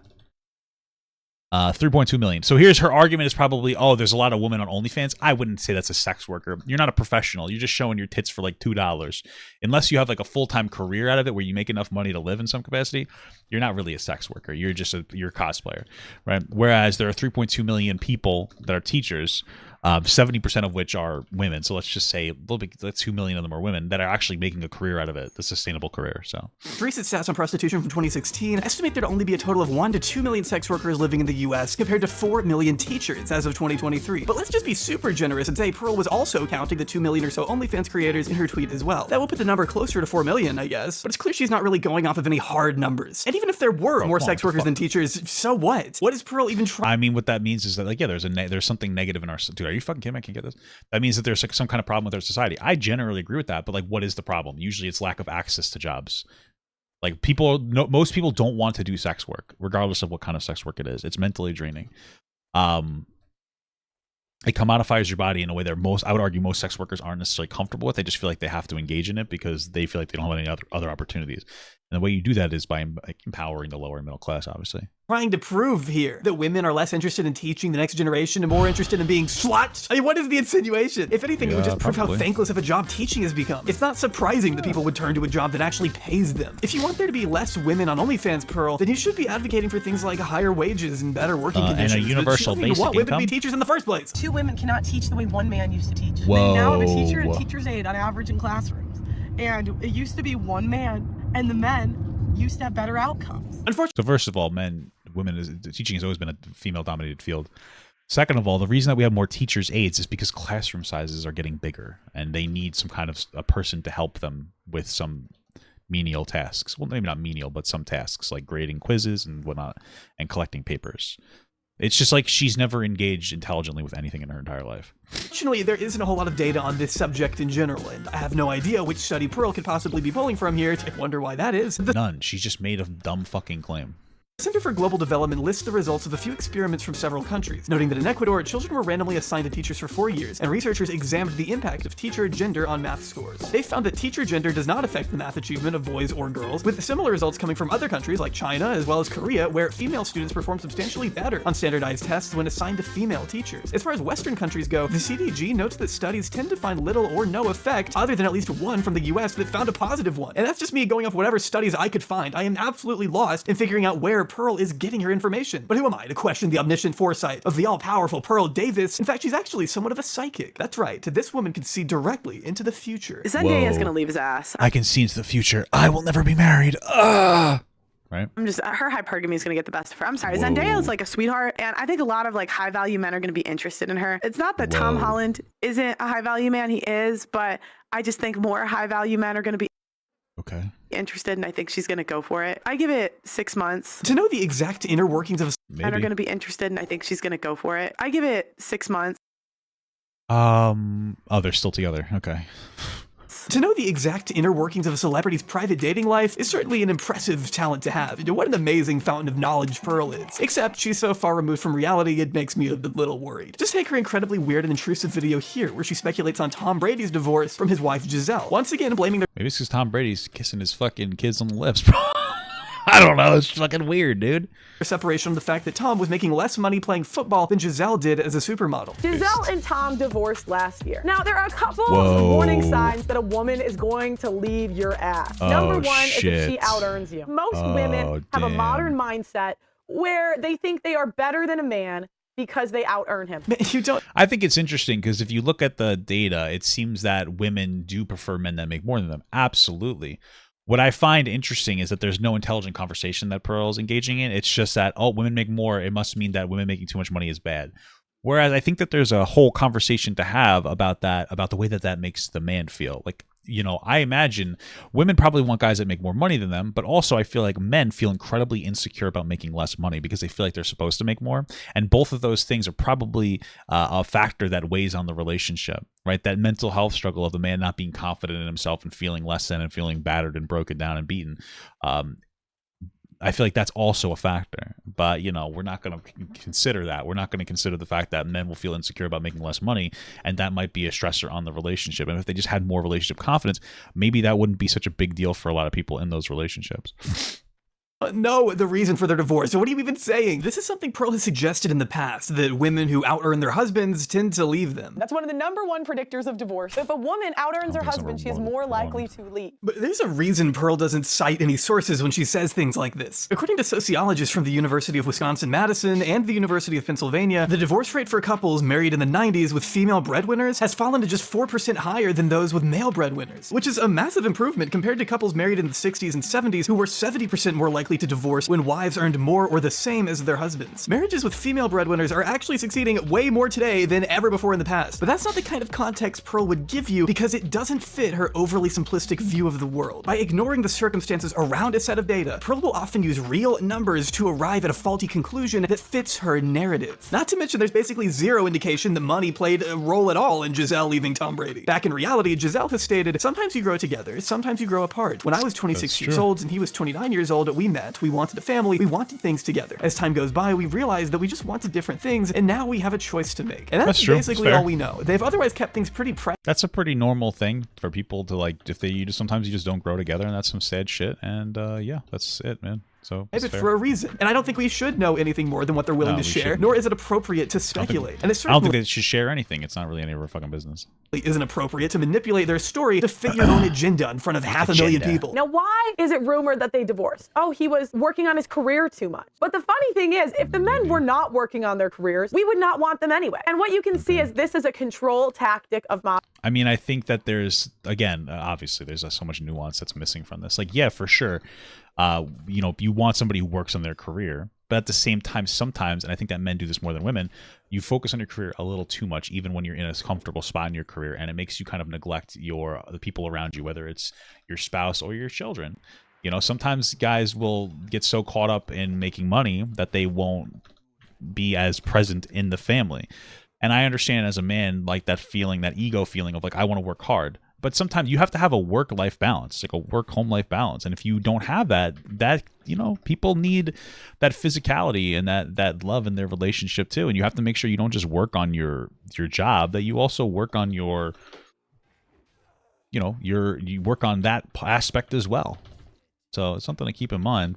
Make sure you have that positive balance. Modern women. The way Pearl is speaking here, you think Giselle hates Tom with a burning passion, which is completely untrue. As she stated herself, she still loves and wants the best for her ex-husband, hands down. Going on to say that rumors circulating about them are actually very hurtful and the most ridiculous thing she's ever heard. Pearl also refuses to believe that Tom could have possibly done anything to warrant Giselle initiating a divorce, despite there not being enough reliable information to indicate that. She's just pinning total blame for a situation she doesn't understand onto a woman because that's what's most convenient. And then she has the nerve to craft an entire narrative in an effort to generalize more women. I mean, do you see a problem? Like, this is what she does. He can do everything right, and his wife will still divorce his ass. Women are never happy. You can give a woman everything she wants, and she will never be happy. I mean, Pearl is literally just writing her own fan fiction about a celebrity couple she will... I wonder if that's her mom. I wonder if her mom was like super cruel to her dad, and that's where it comes from, and she just hates women because she hates her mom, and she like loves her dad, and that she's starting to... She built up this resentment for the way her mother treated her father. I truly wonder. I would not doubt it at all. never meet. The title is just blatant clickbait. Not once during these 7 minutes of absolute torture does she give even a single example of Giselle getting furious at anything. You're just using famous names to Trojan horse your putrid beliefs because nobody cares what you have to say otherwise. And as a Cowboys fan, I hate the Pearl is making me defend Tom Brady. But reinforcing parasocial relationships with football players honestly pales in comparison to clickbaiting a person's actual death like she does. Instagram model died trying to be a 3-oh. What the fuck? That's horrible. How did she die? That's in terrible. This video. What up, guys? Welcome to the Just Pearly Things YouTube channel and welcome to Pearl Daily. We have a OnlyFans model who died trying to be a whore. Yeah, that is actually how the video starts. Okay. Never mind the fact that she wrongly labeled this lady as an OnlyFans model, as there is nothing in the news to confirm that. She was an Instagram model who tragically lost her life in 2017 while under the influence. She leaned herself out of a moving car that her friend was driving and hit a lamppost. It's an absolutely... I mean, that's terrible. Why would you do that? Like, that's not exactly the smartest play there that you could have made. But okay. A horrific situation. And of course, that's not something she should have been doing, but she also didn't deserve to lose her life, as Pearl's thumbnail implies. I mean, her family lost a loved one. I mean, I don't think that implies anything. Didn't deserve to lose her life, as Pearl... Well, I guess it does imply it, but to me, it's very explicit. Did she deserve to lose her life? Oh, she's just a hoe. Women that are sluts should die. Like, that's the implication there. It's a pretty loud implication. It's so gross. It's weird. It's bizarre. Like, there's obviously no humanity left in Pearl if you're willing to say... Like, when I think that story, I'm like, that's really sad, but also you shouldn't be hanging out of a fucking car. But then to be like, oh, did she deserve it? Like, why would you say, did she deserve it? It's just a yucky thing to do. Pearl's thumbnail implies. I mean, her family lost a loved one, and Pearl can't have any respect for them. Pearl mentions the situation in the title and thumbnail in a 54-minute episode of her podcast. Yet only 2 minutes are spent at the very end actually discussing what happened. And when we finally do get to that part, Pearl's commentary is just this. You know, we're so addicted to attention these days. Women are addicted to attention. She became so attention addicted that it literally led to her death. And we see cases. I feel like everybody's addicted to attention, men and women. This is what I'm talking about. It's weird. After case after case, we see this as a trend, a growing trend.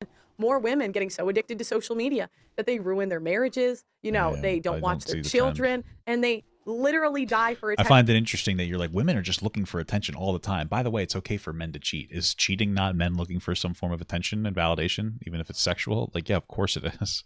You just don't understand how to parse through this information intelligently, so you don't really come to that conclusion because you're dumb.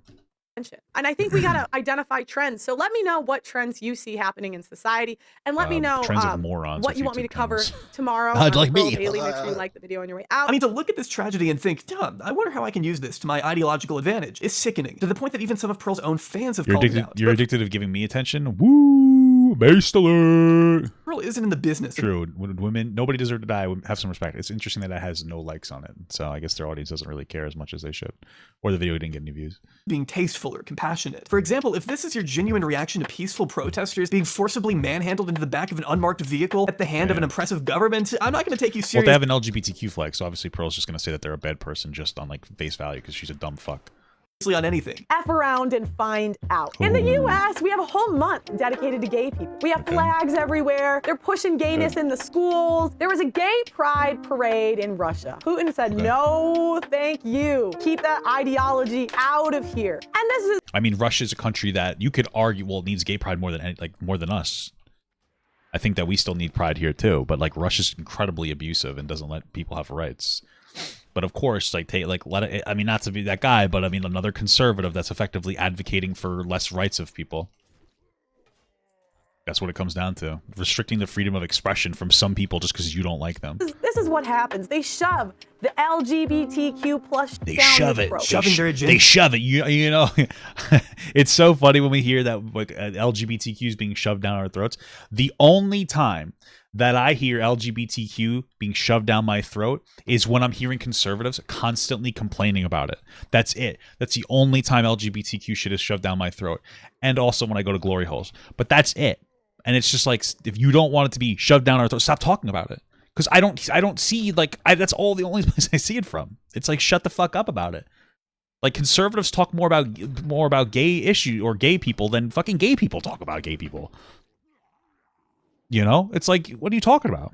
Does down our throats by holding a fucking sign? Are you really that threatened, Pearl, by a person standing? These people didn't choose to be oppressed. They're trying to be recognized for who they are. They're embracing their true selves in the face of a very real legal and physical danger, which is leagues more courageous than anything Pearl could even dream of doing for herself. China has also shut down the Beijing LGBT Center, the last large LGBT LGBT organization in the country. I really think the U.S. should take note. She's unironically advocating for the... Yeah, we should take a note and go, dog shit country.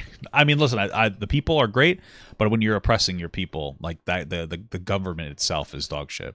The people are good, though, okay? Imprisonment of people on the basis of something they cannot change, which is some Nazi shit, Pearl. That's just some Nazi shit. I hate to break it to you. Where is my straight pride?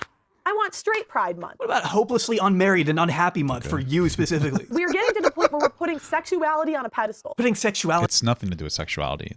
That's just a word. It has everything to do with people just trying to be happy. On a pedestal. Oh, you mean like what you do for a fucking living? We have women that are, I would say, genetic like masterpieces, great bodies, but they still are not exempt to being modern women. This woman is 51 and twice divorced. Literally, this woman is at the end of her life. Pearl? End of her life? She's 50 years old and she's gonna die of old age at 56! What does life look like at 70 for her when her looks are actually gone? Because I don't know. I don't care. Maybe she'll look good at 70. I don't know. Yeah, you don't know. Don't That's the whole point. Pearl's ideology insists that unless you marry young and begin popping out as many babies as you can physically muster, you aren't living up to your full potential as a woman. I mean, for fuck's sake, she suggested prosecuting anyone who does OnlyFans. I was thinking if they made OnlyFans illegal, the influencers couldn't do it so openly. I reserve the right to prosecute you. By painting with such broad strokes, she's obviously ignoring the population of women who do manage to be happy in spite of not starting a family of their own. Maybe not everyone wants to wear trad dresses and cook for their husband instead of following a career path of their own. Although you definitely can do that. No one should ever stop you from living however you want to live. It's childish to assume everyone wants exactly what as long as you're not hurting anybody, who cares? You want. Yet Pearl, either willfully or otherwise, simply refuses to accept that there are women out there who are content with straying away from the rigid, conventional guidelines she considers to be natural and necessary for society to function. I mean, isn't that what Pearl's doing? She's self-sufficient enough without a man, I thought. I literally think that if I didn't have my dad helping me with the YouTube channel, I'm a woman. I would just flop and just chill out. Her dad helps her? Your dad's a fucking idiot if he's helping you with your dog shit YouTube channel. Or he just loves you too much to let you be disrespectful. That makes sense. I mean, that's probably I think that I'm 100% right about my speculation on her mother and father. Her mother would probably treat her dad like shit because her dad's a weak man.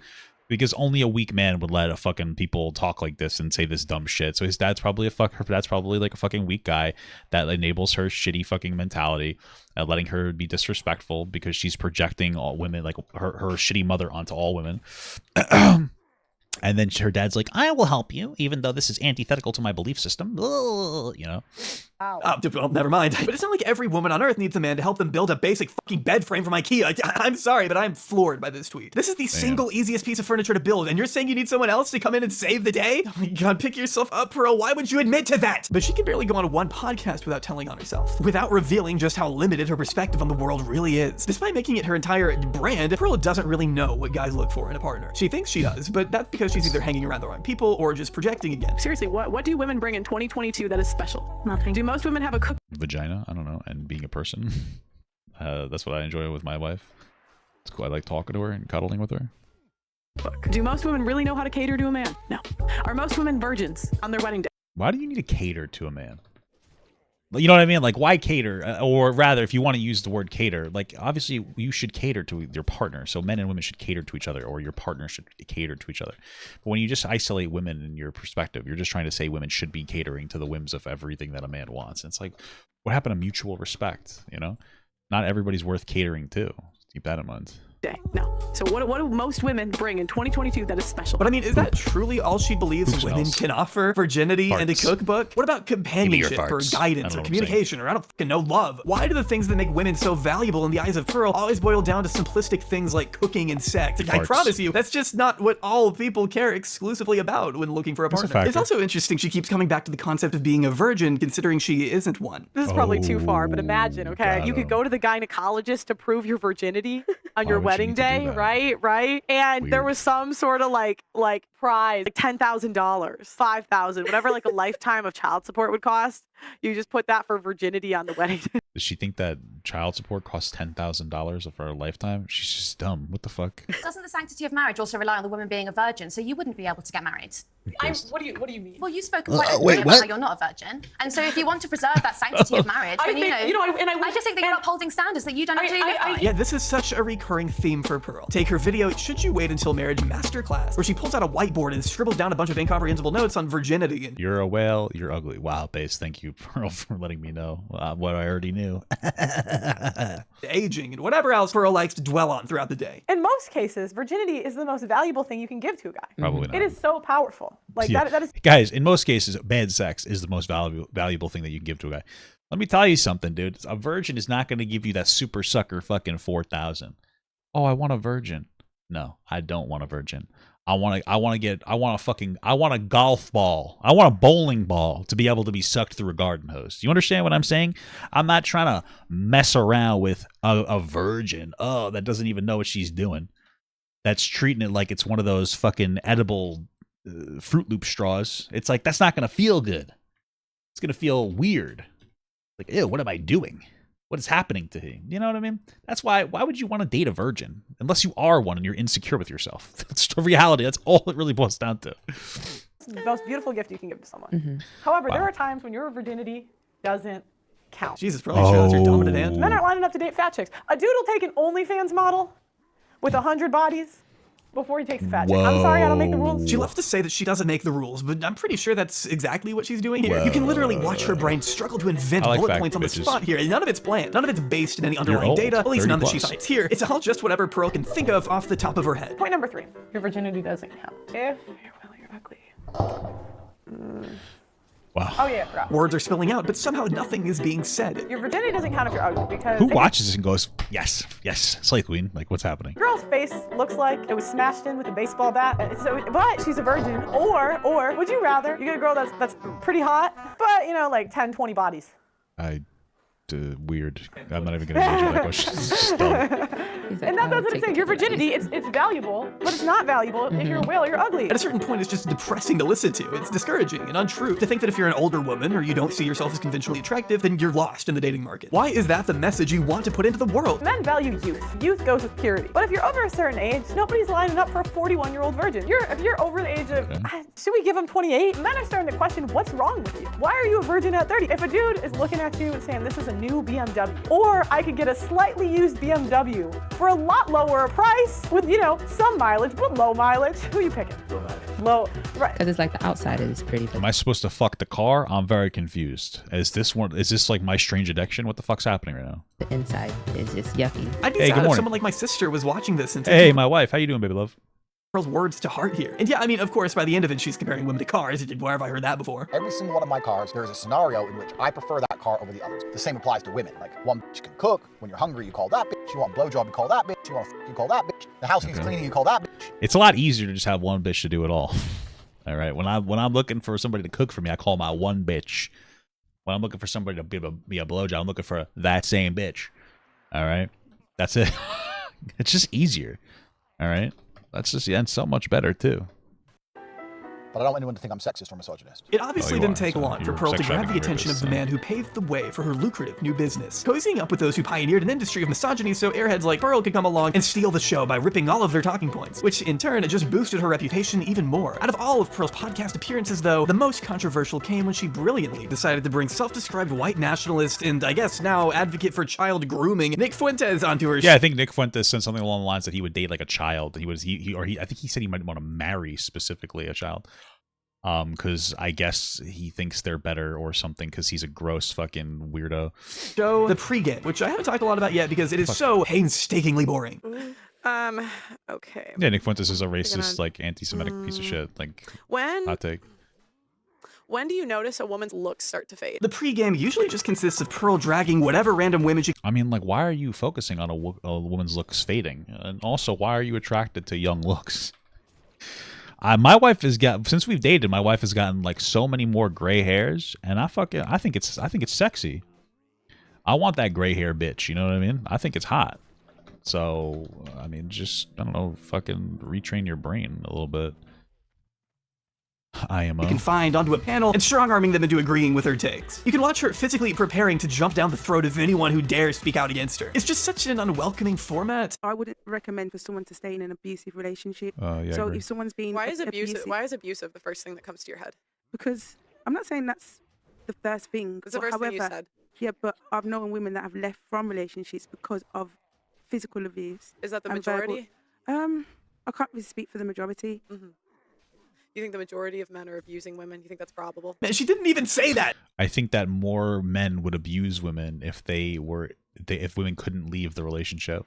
I think that generally speaking, I don't think that this is necessarily fundamental to men, but I think that if you have a society that grants more rights to one group, like men, which has historically been how it is, of them being the dominators and the controllers of a relationship, it doesn't incentivize those individuals to be as caring or empathetic towards the other group, which are women. So, yeah, I mean, I kind of think that abuse is more common when there isn't an infrastructure that allows women to advocate for themselves like a divorce does. I think that all men could potentially be in a situation where they may even be unintentionally abusive if they don't have a structure that tells them that they have to be more aware of their partner.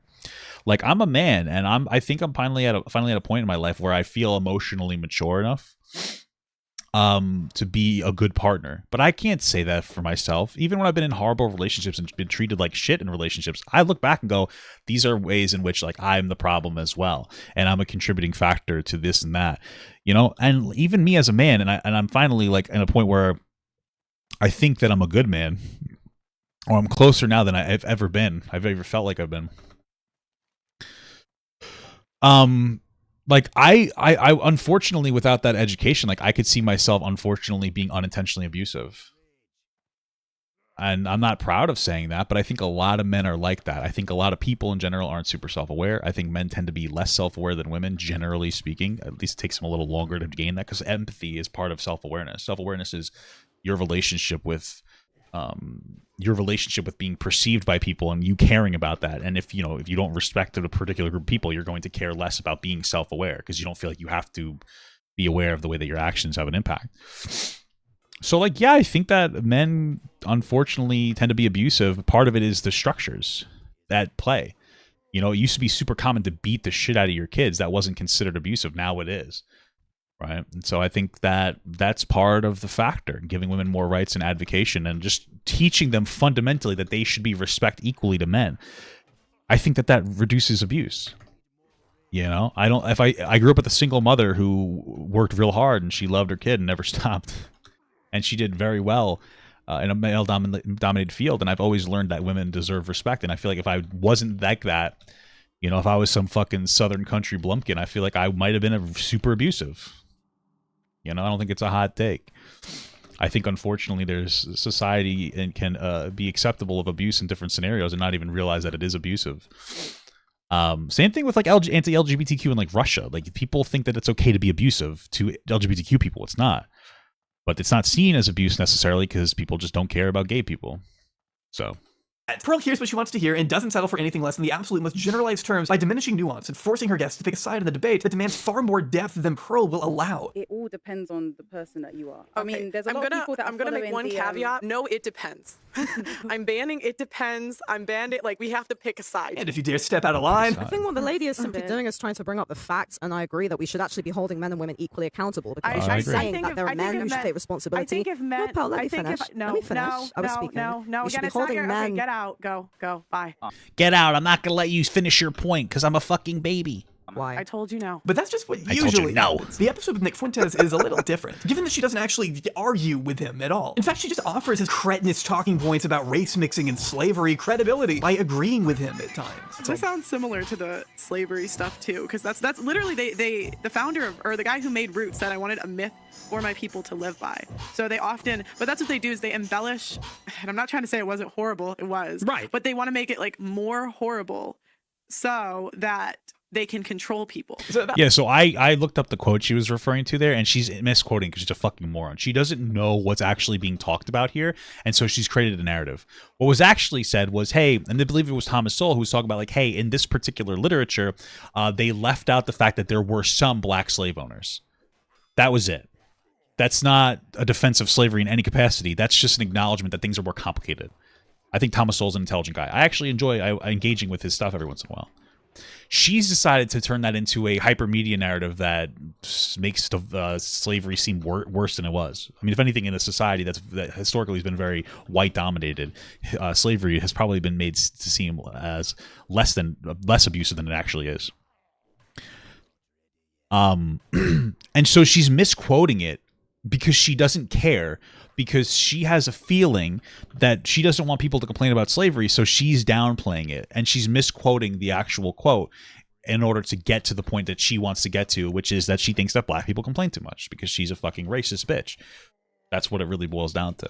That was Pearl perpetuating the idea that slavery was embellished. But hold on, yeah, we'll get back to that. Throughout this 3-hour podcast, Pearl gives Nick the floor to share why he believes the Holocaust was also embellished, casually laughing along while he rattles off the various Jewish entities that he says want to control us or whatever. I'm not even sure how much I can play here, but at one point Nick refers to himself as a Holocaust. Yeah, just to be very clear, YouTube, I am part Jewish, and I love that part of me and other Jewish people. All right, because last time they gave me a fucking community guidelines violation for talking about Nick Fuentes in a very negative manner, because Nick Fuentes is a piece of shit, and they still, like, what he said got flagged, and ended up giving me, but they ended up overturning it, so that was nice. But I just want to be clear in case somebody's going to review this afterwards. Okay. Revisionist while disputing the actual number of people killed in the genocide. So I think that's all you need to know. It was only after she received criticism, though, that Pearl strangely removed this interview from the face of her channel, along with issuing an and then she apologized, and then she rescinded the apology afterwards because she's a dumb baby. apology. I want to first say I take full accountability for everything that happened. Everything that happens in life, as I say to the girls on my show, is my own fault. And even said that she's not the fact that racist. people are making these videos is my own fault. And the situation that I'm in is my own fault. Come on, Pearl, don't backpedal on me like this. You happily put this episode out into the world, and don't deprive us of it now because you got scared of the woke mob. Don't tell me you're scared, Pearl. In between the time that we booked you to come on the show and you actually coming on the show, you had a guy called Nick Fuentes. Oh yeah, Nick. Yeah, you had him on, and then you took that interview down and apologized. So what happened with the whole thing? Oh, I can't talk too much. There's like legal things going on. There's legal things going on. Yeah, there's not with Nick, but just but there's She's trying to sue people for defamation, I guess. I have a video coming out about that whole thing. So Whoa, you guys have to wait. A video. That video drops a month later, where she seemed to issue a full retraction of her original apology, and instead opted to go even harder against her critics. But what led to such a sudden and massive change of heart, I wonder? She was willing to take accountability before realizing how beneficial it was to appease the audience of Nazi sympathizers she's garnered, reinforcing this new position a month later by calling Nick a nice guy, actually, and a great guest. No, he's a nice guy. Yeah. He's a nice guy. I think he's got some crazy opinions, but yeah, he was. Nick's not a nice guy. He's a disgusting piece of shit. And what he tries to do is pretend to be a nice guy so that he could put through his disgusting, anti-Semitic, hateful, racist, bigoted perspective. And dumb people don't know how to parse through that information.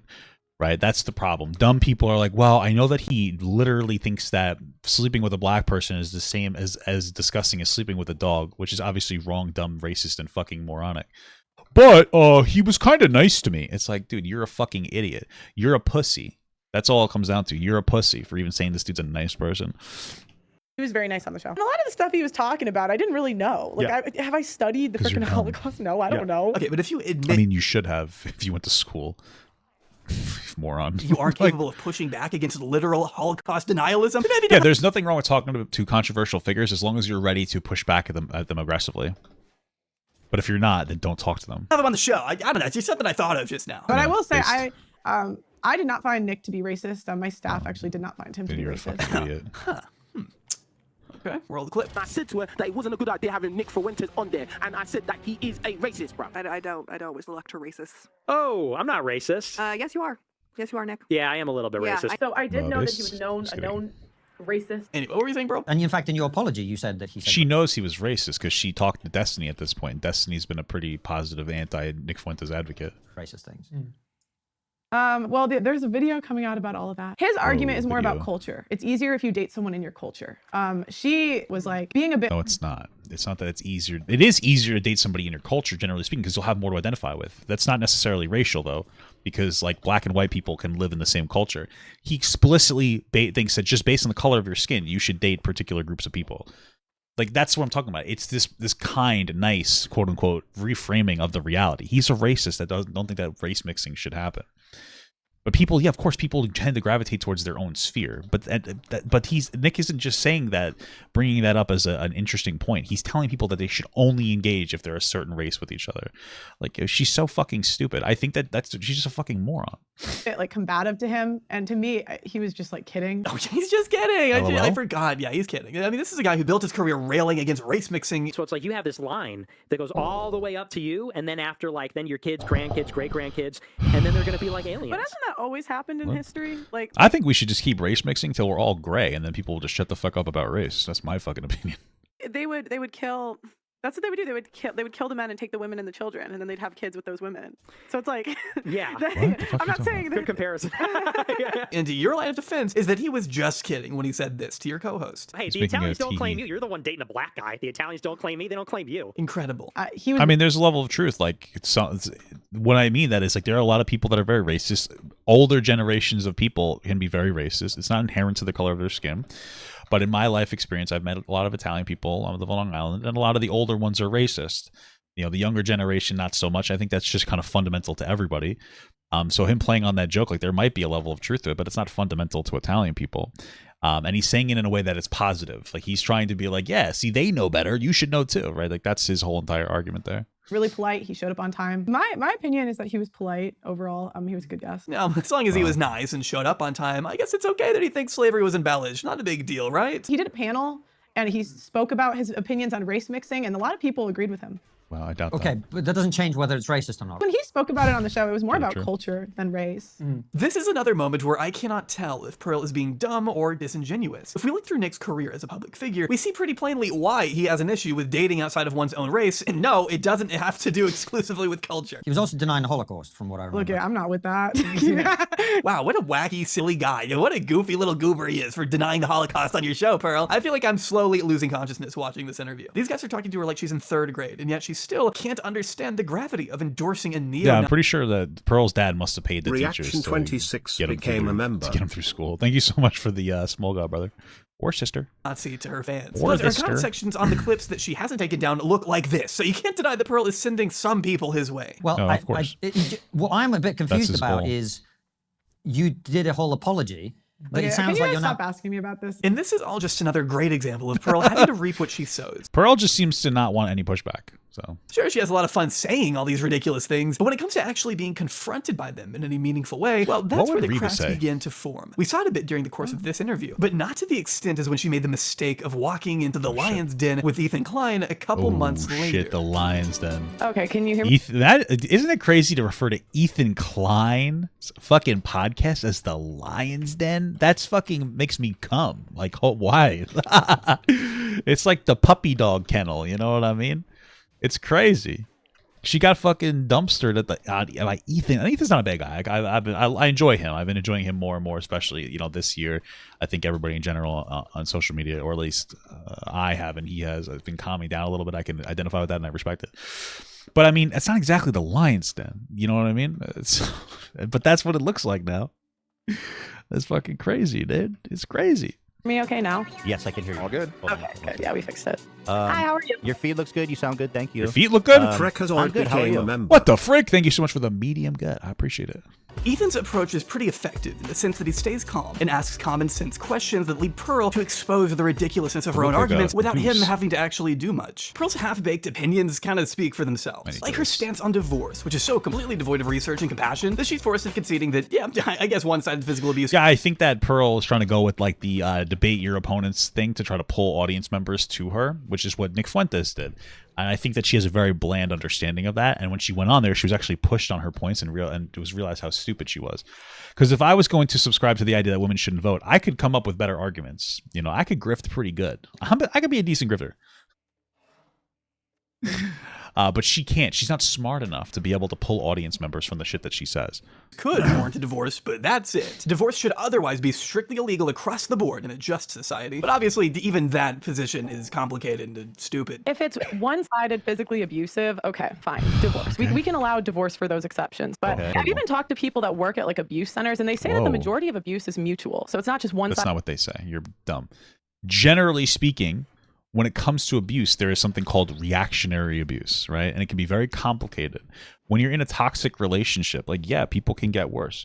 That doesn't mean that it is not necessarily one-sided. It means that one side is promoting a form of abuse for the other side or causing the other person to engage in a level of abuse as like reaction. It's very complicated. Relationships can be very complex. It doesn't make it okay, but that's why you will see like abuse that goes back and forth. But she doesn't understand these because she's a fucking idiot that doesn't try to understand these points. Sides hitting the other, it's like mutual. So it's not healthier either. Mm-hmm. I just think that and even if it is always mutual, which it's not, then that's not a good environment to raise kids in. So why would you want to allow that to happen? The goal should be to keep families together, and that the goal should be to work through it. Okay, but what if they? That shouldn't be the goal at all. The goal should be to make sure that people are getting into relationships where the family will be strong. And part of doing that is allowing people and making them feel comfortable with leaving a partner that they are with in general to promote a happier family. You're better off and also there's a conversation about like promoting mutual breakups, especially when you have kids together, instead of using your kids to fight in court, which is something that happens all the time. And it's both the fault of the men and the women, or the both, parties involved. I don't think that people necessarily need to stay together for the relation to be successful. It helps when there's the presence of both parents, mother and the father, in the general case. And that needs to be normalized more than anything else. But a lot of times when people get divorced, they have such messy divorces, and then things become very turbulent. And that's a bigger issue more than anything else. I think if people could have better relationships with their breakups and have love their spouses as the mother and fathers and parents of their children, and be able to disconnect their personal grievances from everything, things can be better off. But that's a very complicated conversation to have. Generally speaking, obviously being together is better, but I think it would be better that some relationships, especially ones that are miserable, would have amicable breakups where both parents still stay very involved, maybe potentially even live together still. Because then you're not just showing your kids bad relationships. Because if you live in a toxic, shitty relationship together and you stay together, that's just telling your kids that relationships are supposed to be toxic and shitty. And then it just perpetuates the cycle of more toxic and shitty relationships. Do married couples really deserve to be locked into a situation that is actively hurting both of them? Would you really wish for your parents to stay together when they're physically and verbally demeaning each other in front of you every day? What good could ever possibly come from being forced to grow up around such a dangerous, vitriolic environment? Having to watch your parents constantly at each other's throat all because the government says that's the way it should be. If Pearl had her way, divorce would also be handled in criminal court as opposed to family court. But she again completely neglects the mental and logistical toll it takes for a mother or father to go through the arduous process of criminally charging the other parent of their kids. I'd wager that a lot of parents probably don't want to go through that extra headache when they're already juggling so much. But Pearl knows that, because as she tells Ethan, she'd rather strip every existing incentive there is to separate from your spouse, which really means she doesn't want single mothers getting support from the government after leaving a situation that wasn't good for them. Well, I think you first have to get rid of incentives that incentivize women to leave families. So, for example, child support, alimony. I'm not really a fan of those. She makes it clear. I mean, men can get those things if the woman's making more money, and they should. So that's not necessarily, male advocation there. That she wants as many legal hurdles as possible to discourage a divorce, even when there is one-sided abuse happening. But Pearl lives in a fantasy world where wives are leaving their families in droves for financial gain, completely ignoring the copious number of studies that show, actually, most women on average end up in a worse financial position after divorce compared to men. The reason I think women... Jay Albury being your average destiny enjoyer? That is true, though. Men tend to do better after divorce because they tend to make more money. So even if they have to split bills in some capacity, they still usually have the financial resources to have more fulfilling lives afterwards. And especially since women tend to get primary custody of their kids, that's an additional stressor that mom needs to engage with. So now she needs to get a better job. Yeah, she might be getting alimony and child support, of course, but now she needs to get a job. She still has to take care of her kids. She has to provide some kind of child support or child care. And she has the emotional turmoil of raising the kid. It's difficult. It's hard. It's something that you need two people to engage with. Things are very complicated, obviously, and especially considering the fact that men are I believe that there's a statistic that talks about how outcomes of single moms versus single dads. The kids that are raised by single dads have better outcomes than single moms, and that's where usually a manosphere perspective to be men are better. One of the biggest reasons, if you look at it, is because single dads, they're not defined as literally being single. They're defined as not being with the partner that they have their kid with. Same thing with single moms. And what that matters is because men are 3.5 times more likely to be with the women, cohabiting parents, women usually, after they get separated from the mother or their child, because women are much more likely to support a kid that isn't biologically theirs. And so you sit there, and I'm not saying women are better, but I think that there's an incredible strength to being able to be that support structure. And it's so interesting how things become very anti-woman very quickly, when one of the reasons why men perform better as single parents, or the outcomes for their kids are better, is because another woman is willing to step in and help with some of the emotional labor of raising that kid. And leave more is because we're incentivized to do so, to the point. Oh, thank you so much for the 10-month soup, bro. Medium Gut. Hey, hello, Papa Gut. First time in the stream. Just wanted to say love your content and remember watching you on TikTok. What the fuck are you talking about? You're a 10-month subscriber. Why would you even say that? What do you did you mean to subscribe on a different account? You're so fucking weird. Thank you, They're paying women to leave. Again, if you're going to say something so extreme, you better be ready to defend it. But as Pearl has shown time and time again, she just isn't able to do that. But they want to make it like more horrible so that they can control people. So, in what way was slavery made to seem more horrible than it was? I don't know how to answer We were that. talking about, and I don't really want to go into this too much. Yeah, I bet you fucking don't. But just wait though, because Ethan doesn't let up, twisting the knife and forcing her to confront her own statements on slavery. Oh, so do you agree with that premise that slavery was embellished, or no? I think that there are parts that are under embellished and there are parts that are over embellished. I think. Which parts? Depends what we're talking about. That's so interesting. I've got to know what was over embellished about slavery. Just like one example, I'm dying to know. You can just feel the tension in the air. Pearl has got to be regretting every life choice she's made up until this moment. I mean, just look at her face and look at Ethan's face. He knows he got her. Pearl squirms around the question a bit longer, trying to get out of it by pivoting to the book she read. She didn't read any books. She looked at a quote from Thomas Sowell about a book, and then she misquoted it horrifically because she's a fucking moron. Yeah, I just rather. I mean, I was talking about a book that I read, but unable to. She didn't read the book. I looked up the quote, and she misquoted it. I just talked about it before. She's an idiot. Out of the hole she dug for herself, she resorts to calling foul play in a desperate move to make. She could just say like, "Hey, I think one aspect is we don't talk enough about the fact that there were some black slave owners." Now, it doesn't change anything because black people were still all of the slaves, and just because there was like 0.1% of slave owners were black doesn't change the fact that black people were still hyper fucking oppressed. But she can't even come up with that response because she's dumb. Like she doesn't engage. She doesn't know what she's talking about. So Ethan seemed disingenuous, when in reality, all he's done is use her own words against her. I'd rather not get into this, so I'd really rather not. Okay. No, but slavery being embellished, that's so interesting. There are certain facts that we're not allowed to talk about. Like what? Yeah. I was kind of hoping this was like a good faith interview. Okay, she just said. I don't think it was that bad faith. I mean, like, you talking about the dumb shit that you said doesn't make it bad faith. You're just not ready to talk about it. And you knew that he was going to answer. You wanted access to Ethan's audience to try to pull some of them over and to potentially get a dunk on Ethan. And you just didn't. You weren't capable of doing that. Parts of slavery were over-embellished in this very discussion. The only person she has to blame here is herself. Ethan is apparently acting in such bad faith that he literally gives her an opportunity to disavow what she just said, and even then, she can't do it. She can't do it. I don't know why. Just disavow it then. Just say, I don't think slavery was embellished. I mean, that's super easy. That's like a layup.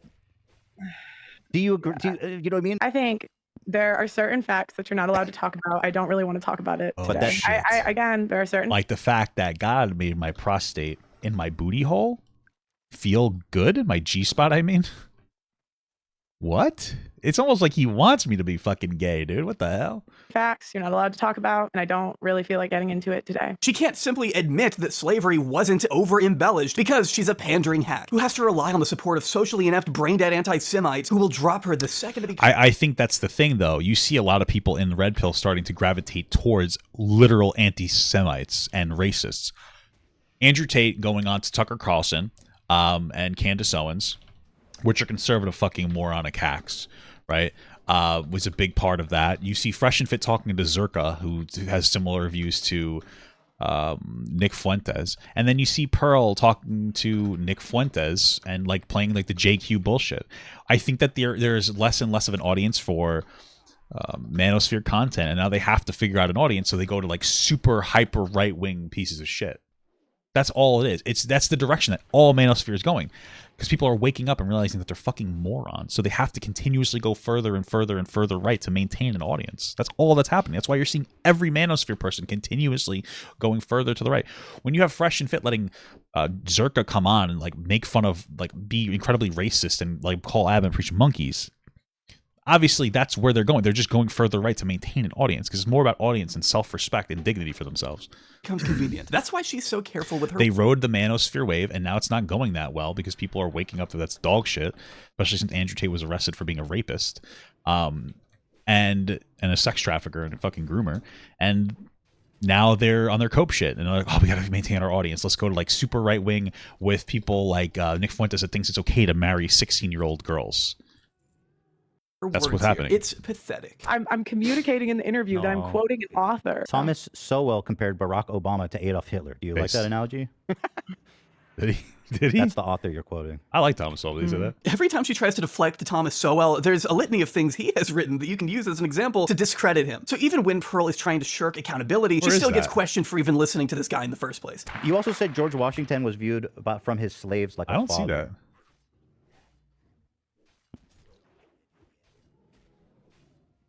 Did you say that? It's interesting that you'd say that considering George Washington had slave teeth in his mouth. So I feel like, what a dad. Just taking your teeth. You know? That's what a dumb thing to say. Yeah, he had slaves, but they were like his children. Wow, incredible. You know what would make them like their children? If they weren't slaves and they were actually his kids. What a dumb thing to say. I don't remember. I think like if someone's a great and powerful man in history to the point like they're talking about him hundreds of years later. Did he own slaves? George Washington? Yeah, he did. Yeah, no romance to me. I'm just saying. No, his slaves actually, like, he had a really good relationship with them and they considered him like a dad. I like that. Instead of saying like, yeah, George Washington wasn't perfect, and I think that was a really shitty part, but he had like a positive impact on the creation of America. Like you could say that, and I think that's fine. She has to defend slavery. Like she can't be nuanced to be like, yeah, you know what? He was very flawed, and I still appreciate that he created America, the greatest country in the world. But that is something that is obviously a disgusting act, right? Used to read actual slave accounts and I was surprised. Yeah, no, he had wooden. No, people. That's the myth of George Washington, that he had wooden teeth, because you can't tell little kids that he used to have like animal and slave teeth in his fucking mouth. But that's like a huge part of it. Like look it up; it's a real thing. He had slave teeth and like donkey teeth in his mouth. Like he was kind of an asshole. Like he was a slave owner. We say wooden teeth because you know that sounds better, right? It makes kids like, oh man, he's a nice guy. That's like part of the reframing, and part of it's because part of it is a reframing of history, but part of it's because we don't think kids are ready enough to hear shit like, oh, George Washington was kind of fucking racist, you know. And that's one of the things I think kids are capable of hearing, that our founder of our country was a racist slave owner, and that's bad, but we can still appreciate the creation of the country, you know. Surprised how many didn't say bad things about their owners after they were free. It's got to be so fun being Pearl, to just consume a bunch of writings and not consider the broader Yeah, context. I mean, them being free didn't mean that they had the same freedom of speeches. I mean, they weren't considered people till 1965. So them not talking shit about their slave owners is probably just an act of self-preservation. Text of them whatsoever. If only we had a term to describe what happens when those kept hostage develop a sort of bond with the people keeping them in captivity. They call that the Beauty and the Beast movie. Stockholm Syndrome. Only there was an explanation for that concept. Stockholm Syndrome, play the thing. This girl's really trying to sit here and say like, yo, a lot of slaves actually love their masters, because in a really fucked up psychological way, they had to learn to be able to endure. To be able to True. survive. Do that. You know, the thing that you want to do for beat up women in their relationship, endure. I mean, Ethan touches on this, but what would even be the point of bringing this up in the first place, other than to downplay the severity of slavery? People have a right to be disgusted by that, Pearl. I thought we were talking about the issues. They are trying to talk about the issues, and ironically, you don't want to talk about what parts of slavery were embellished. You can't go into the details, probably because you know how bad it would make you look. And that doesn't mean Ethan is being disingenuous. He's trying to get to the point of what you believe, and you aren't letting him because you're a cowardly grifter at heart. Ooh, This exchange is a prime example of how Pearl cannot stand the heat from her own provocative statements, which is precisely why she will not last very long in this industry. She already isn't taken seriously by those she's attempting to win over, and in the red pill community, there are no half measures. You either go all the way or you don't go anywhere. Interviewing Fuentes only to take it down and apologize isn't helping her, and then being too sheepish and embarrassed to defend herself on Ethan's show only exposes her as more of a charlatan. All she does is say things to rile people up, and I personally can't tell how much of it she believes and how much of it is just to appease Nazis. I mean, there's no other way to put it. Colleen Ballinger addresses allegations, defending herself in a 10-minute song. Oh my god, the crossover that I didn't even know existed. Posted on YouTube. We all remember where we were when Colleen Ballinger busted out the ukulele in response to grooming and pedophilia allegations. Yeah, I was home. In July 2023. I can already hear the comments on this video. Mind-blowing lyrics such as "not a groomer, just a loser," and "the only thing I've groomed is my..." Well, she's not a groomer, just to be very clear. I think what she did was incredibly inappropriate with the kids and talking to them, but when you look at the context, she's not a groomer. I still think it's inappropriate, but that's just the reality of the world. Persian cats left a lasting impression on all of us, if I had to guess. But none more so than Pearl, who stole Colleen's entire flow, not without adding a couple dashes of anti-Semitism and casual Holocaust denialism, of course. Why can't we talk about them? My guess is that Pearl decided to neglect showering for a couple weeks to focus on crafting a song so bad, so upfront in its content, that it's honestly more cringe than it is offensive. Just this brazen rhetoric masked as some quirky indie song poking fun at you know who. Don't run, stop moving. Why can't we talk about the... Right, I remember she talked up on Piers Morgan about this incredible Jewish question song that she made. What a champion of the world. Holy shit. Without getting kicked off of YouTube. I don't know what you're talking about. I love salmon and cream cheese, okay? Now, I'm not saying Hitler was a good guy. Well, oh my god, I didn't even realize how bad these lyrics were. I must have forgot. You can't follow that up with anything that's going to be intelligent. But I kind of want to know why. Because he was anti-Semitic piece of shit that got rejected from art school. Please don't kill me, dude. Now there's all these conspiracy theories. And the more they talk, I think maybe they're right. Yeah, genocidal language. So lighthearted and fun, huh, Pearl? So silly. Super based, Pearl. It's weird that she didn't get a violation for this. Even if she deleted it, she should have. You know, I just took a test for the YouTube does like a little test. It's like a 5-minute test when you have a community guidelines like warning, so that you can get rid of it in 3 months, which I think is really great. And they're also being more transparent about why you are getting banned or you get a community guidelines violation, which I think is also fantastic. I took it today because I did a video criticizing Blair White and her perspective on trans people on TikTok and whatnot. I was always angry. I was like, why did I get pulled down? I didn't say anything bad. And then I took the test, and one of the things they're very adamant about people being like bigoted in general. There was even a question in there that referenced that they will ban you if you're being bigoted towards men. It was actually very interesting. But one of the things that I found interesting is I'm happy that they were being so transparent, and I wish that they were just transparent from the start, because if they were, I would have realized that I could see why they gave me the ban. Dude, please don't kill me. I'm at the end of this. I could see why they gave me the ban. I don't think it was unreasonable. So is this guy going to hurt me, or is he killing them? Oh, thanks, bro. Trying to be rude. What? Why can't we talk about...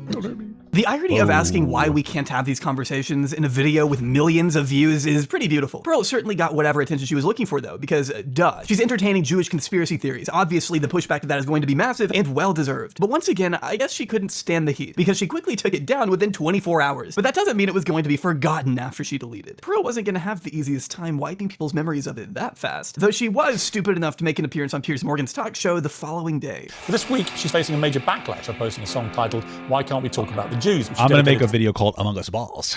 Far-right commentator Nick Fuentes before later deleting it. And just so we're completely clear, this wasn't Pearl's first rodeo. She had been a guest on Piers' show a number of times at this point. But back then, it was all fun and games for Pearl. She had a blast spouting off whatever garbage she thought was funny at the time, because Piers never really got in the way. He may have disagreed, but he never really held her accountable for anything on a serious level. So Pearl definitely had her... Yeah, he just wanted her on for attention, and then now she forces him. Guard down by the time she walked into her third appearance to discuss the elephant in the room. Although the way she reacts to her song being played live on air makes me wonder if she even knew what they'd be discussing here at all. I mean, she looks betrayed. Like she had no idea they'd be bringing this up. But I can tell you for absolute certain she hardly expected Piers to react the way he did. Then I wake up the other day and I see this thing that's trending involving you doing this song. And I couldn't really believe what I was watching. I didn't know, why did you find it funny? Huh? Did you find it funny? I mean, you know the backlash to it. I mean, you deleted it. You obviously thought you shouldn't have posted it. Mm-hmm. Why did you do that? Genuine question. Oh my god, it hurts. It hurts to fucking watch. The little she gives, it kills me every time. This is the face of a woman who just realized she has to defend a song called Why We Can't Talk About the Jews on national television to the founder of End Jew Hatred and an audience of 1 million people. This is the face of someone who royally fucked up.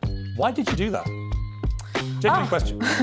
I mean, the point was more about cancel culture and people getting kicked off of social media if you finished the song. It was more... It's not about that. It's using the concept of cancel culture as a shield to be anti-Semitic.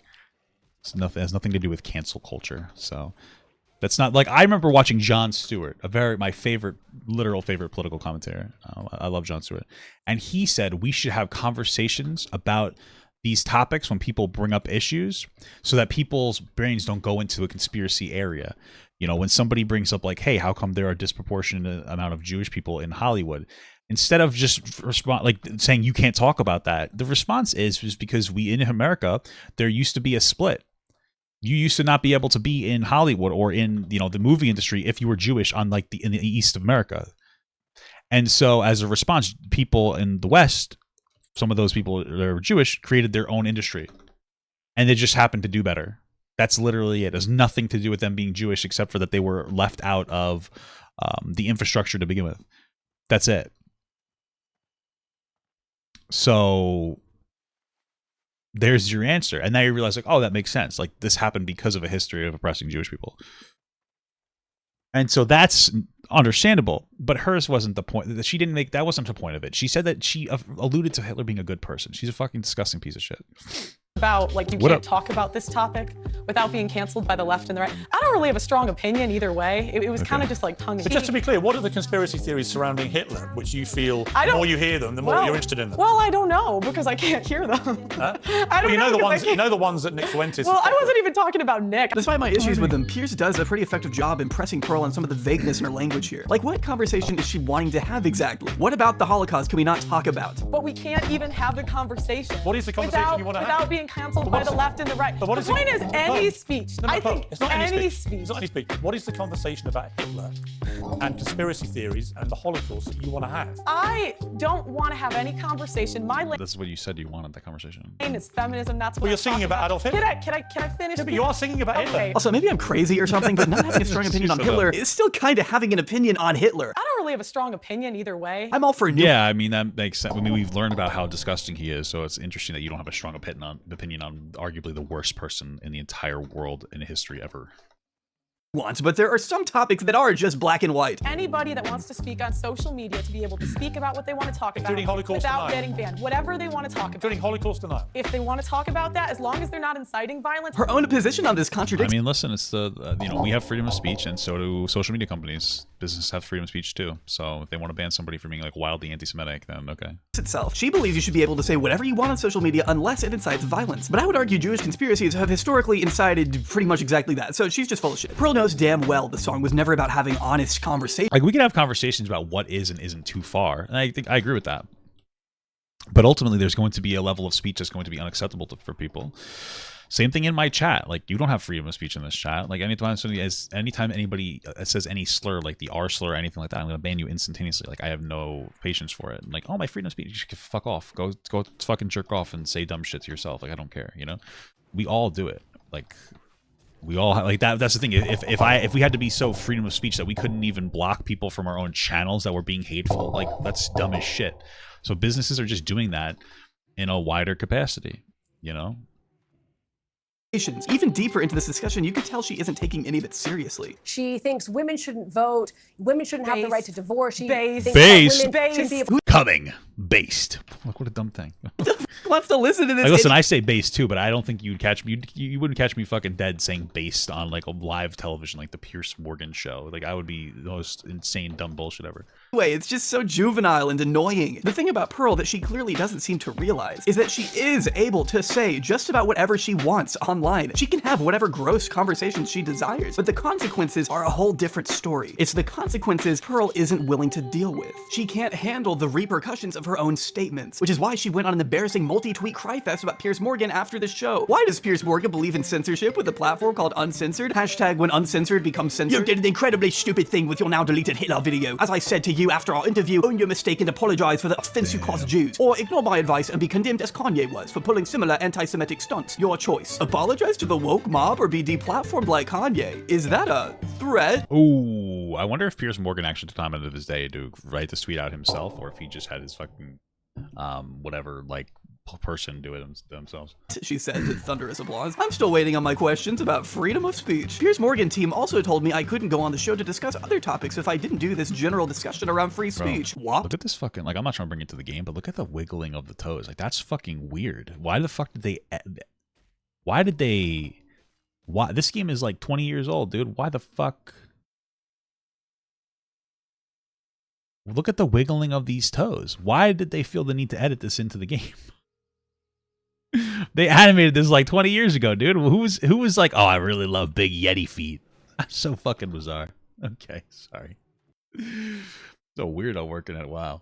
I wish I could emphasize into words just how many times they told me and my assistant they were trying to build a relationship and not an attack. Piers is on your side. He believes in freedom of speech. Is that fair, honest journalism? They set up their guests and lied to me about who I was debating till right before and falsely defamed me as anti-Semitic. I'm not anti-Semitic, but the word "but" should never come after a statement like that, by the way. I believe in the right to have all conversational online, no matter how offensive. But Pearl really isn't as committed to having these conversationals as she may claim to be. Pearl just wants us to give her arguments validity without actually challenging them. She doesn't want to be put in a position to defend herself. She just wants a platform to spew harmful. She just wants to have hot takes that'll give her attention without any backlash. That's all it is.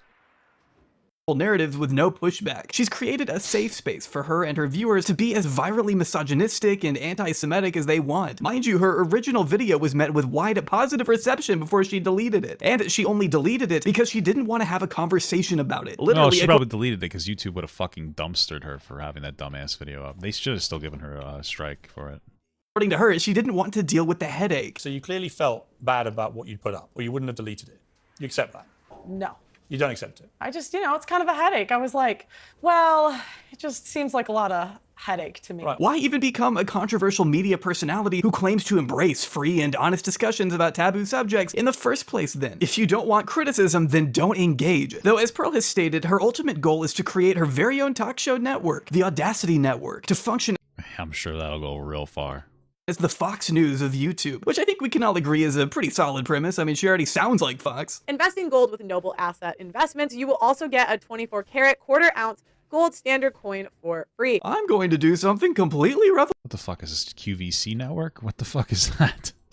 revolutionary. I've always known that this is something God has called me to do. The Audacity Network will make me— Bro, there's something about the Audacity Network that just kind of, it's black-coded, okay? That's not a criticism. But I feel like she stole that. I feel like she stole the name of it because the Audacity Network. You know what I mean? Like that's a little sassy. She didn't come up with that, dude. Get the fuck out of here. You know, she would call hers like the Wheat Toast Network if it was up to her and she didn't fucking get it from somebody else. For children, movies, etc. We will make alternatives for people that are sick of this woke bullshit. Media is not going anywhere. We should at least have media we can show our children that isn't woke and leftist. The investors we have are insane. There is a demand for a network that believes in gender roles, that believes in truth, a network that actually has the audacity. The Audacity Network will be bigger than Talk TV, mark my words. I'm building the best team in the country right now. You will not be able to stop us. Maybe the first network that exclusive pays in Bitcoin. Banger idea, Pearl. I'm sure that couldn't go wrong. The idea for her is going to try to dodge taxes. So. Audacity Network is going to be an openly Catholic network that I'm promotes— creating my own network called the 8008 Network. It's going to be fucking revolutionary, dude. It's going to be crazy. Freedom of speech. No talent is welcome that goes against what we stand for.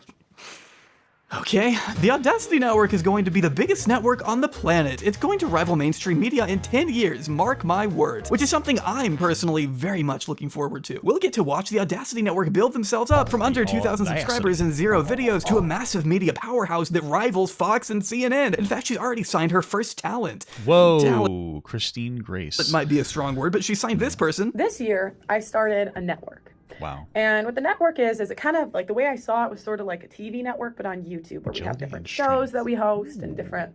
I'm just a really creative person. I mean, if anyone can make it work, it's Pearl. She can almost count to 100, so of course she knows how to build a media empire from the ground up. I just hope she doesn't alienate all of her future business partners like she's done in the past. I mean, she already has, like, just by the way that she's talking on the internet. Like, she has no fucking self-preservation, so. I'm making this video today that I didn't initially want to make. But there comes a time when we're all at a crossroad and have to make a decision. Sarah Garvey is an independent influencer who runs in similar circles as Pearl. Eventually, he became the co-host of her show, The Pregame, after she relocated from Chicago to London. Garvey helped Pearl build a brand from the beginning. He played an active role in much of her content and considered her a friend up until March 2023, when he published this video accusing her of underpaying the people she signed to her network. Her previous one, not the Audacity Network, which hasn't really even launched yet. Now, Garvey was never signed to Pearl himself, but they were in talks for him to potentially develop a daily topical news segment for her show. This would involve a contract. The arrangement they discussed meant that Garvey would show up to her studio 4 times a week and work from 10 a.m. to 5 p.m., so about 40 hours per week. When asked about payment, Pearl supposedly told what is that, 9 hours? 36 hours? Yeah, sure. Garvey they'd split his ad revenue 70-30. That is 30% to Garvey and 70% to Pearl. I said to her, okay, so. Yeah, I don't really know. I mean, the thing is, I don't know the specifics about that business venture. I don't know if that's a good or a bad deal, right? So 30% to him, 70 to, I don't know. And I also don't know why he would be there for 36. I would need to know her side. She never gives us her side, but I would imagine that she's giving access to like their infrastructure, like whatever network she has of people watching. Potentially the people who do thumbnails and editing and shorts content, and which takes a long time. Specifically, the shorts content, in my opinion, takes longer than like that's a bulk of the work. Like for my channel, it's a pretty bulk of the work with my Rob and Dan channel with my wife. It's like it takes a long time for me to get out like a bunch of clips. So I just don't know the specifics. It could be a really bad deal. It also, she might be providing like a lot of infrastructure, like studio infrastructure, microphones, this, that, and, you know, there's so much there. I don't really know. She might be ripping people off. I just don't really know. Oh, what is my guaranteed fee at the end of the month? What is the salary? And she looks at me and she says, we do not do guarantees and we do not do salaries. She said she does percentages. So I said, okay, cool. Well, what's the percentage? She said, Sarah, you're the high end, so you will get 70-30. So I said, fine, okay, let me listen. 70% goes to me and 30% goes to you. Now she looked at me and she said, no. 70% goes to me, Pearl, and 30% goes to me, Sarah Garvey. That's right. The cost of using Pearl's studio is apparently worth 70% of your channel's ad revenue for 3 years. And that was her premium deal, too. The contracts she gave other creators are alleged to be even more predatory. According to Garvey, the 2 other influencers signed to Pearl's network were only seeing 20% of the money they generated at most, while Pearl raked in the remaining 80%. I shouldn't have to tell you how blatantly wrong that ratio is. And I said, hang on a minute. So are you telling me that's a high-end contract for you? She said, yes. I said, what's the low end? She said, it's 10 to 15%. So essentially, she could be owning 80% of the content, the monetized views on somebody's channel, and they only take home 15% of the money. She said yes. This caused an immediate rift within the manosphere, triggering Pearl's other co-host by the name of Auntie Jenny to respond to Garvey that same day. Being one of the 2 creators he alleged was signed to Pearl's 80-20 split, I was excited to hear her perspective. But most of this video is just her making personal attacks against Garvey for wearing cheap shoes. You're bad-minded and you're bitter. You sound sad and bitter. And then in your £15 shoes, your £15. Yes, I checked because I'm that kind of person. I looked inside and I saw Primark. I don't do this because I need the money. I do it because I got. What is Primark, like Walmart? I'm better to do because I'm retired. I guess Jenny's point of view is that she's retired, so she doesn't care about the revenue split, but it still doesn't make it any less of an outrageous contract. Garvey. Well, again, I don't think that we even know. I wouldn't doubt that Pearl's taking advantage of people, but again, we don't know if it is a bad contract just because one person is saying that it is. My understanding, especially, is I haven't seen anybody else coming forward saying that it's like bad, which doesn't necessarily mean that it's not bad, you know, because that's their boss and they might feel like weird about coming forward.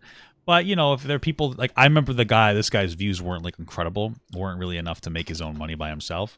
And so if she's providing an infrastructure or a network, it could possibly bring in a lot more and put him on the map potentially. So still has a right to find his offer incredibly unreasonable. If you can't afford to pay people a decent wage, maybe don't hire them, or just ask your millionaire daddy for a bigger allowance next month. Pearl made sure to respond to. Well, I wonder how much of the what it was, because like also that's ad revenue. What about sponsorships? Like if Pearl is acquiring whatever sponsorships for whatever people that are willing to sponsor her or him, you know, that's the acquisition of a sponsorship, negotiating of a sponsorship. That could also be pretty big as well.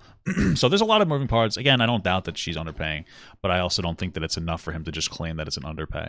Garvey's accusations herself, not on her own platform, of course, but in this interview on a completely different person's channel. A lot of times people don't understand the cost that goes into the back end of like running one of these things. She begins by explaining that it's expensive to run a company, which nobody... Yeah, I think Anton actually kind of agreed with her in that, from my understanding, from the little bit that I know.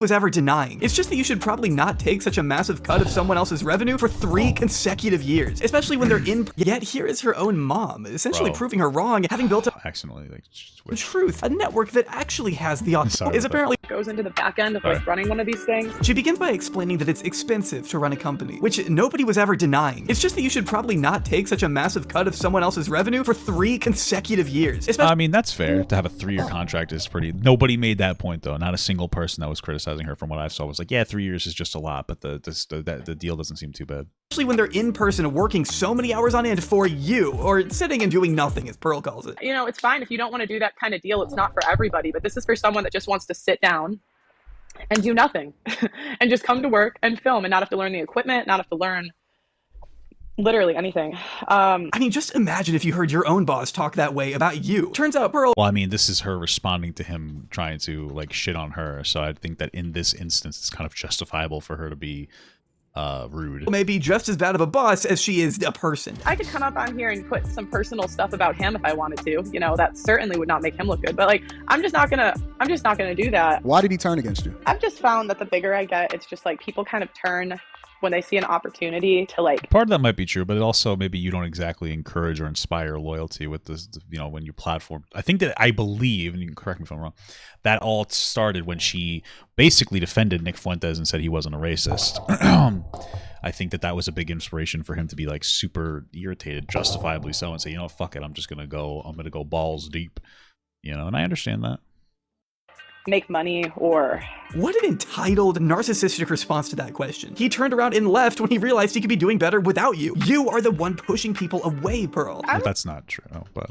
looking for people that, like, I worked a year and a half for free because I just wanted it. You know what a predatory deal is? A predatory deal is a 7-year contract. So the time limit is what solely determines what's predatory? Whether it's 3 years or 7 years, it's still too long to adhere to such an unbalanced revenue split. Once again, you're avoiding the point of contention. Every person that I have is making more than they made before. So it's like, it's just really frustrating. Well, you know what I tell you all the time. Fuck the bullshit, stay above it, and get back to fucking work. Do the thing that you are talented at. The rest of this video is just this guy giving her advice that includes making her employees sign NDAs next time so they can't speak out at all. Make these people sign to where they can't talk about the terms of the contract if they want to get into contract negotiations with you in the first place.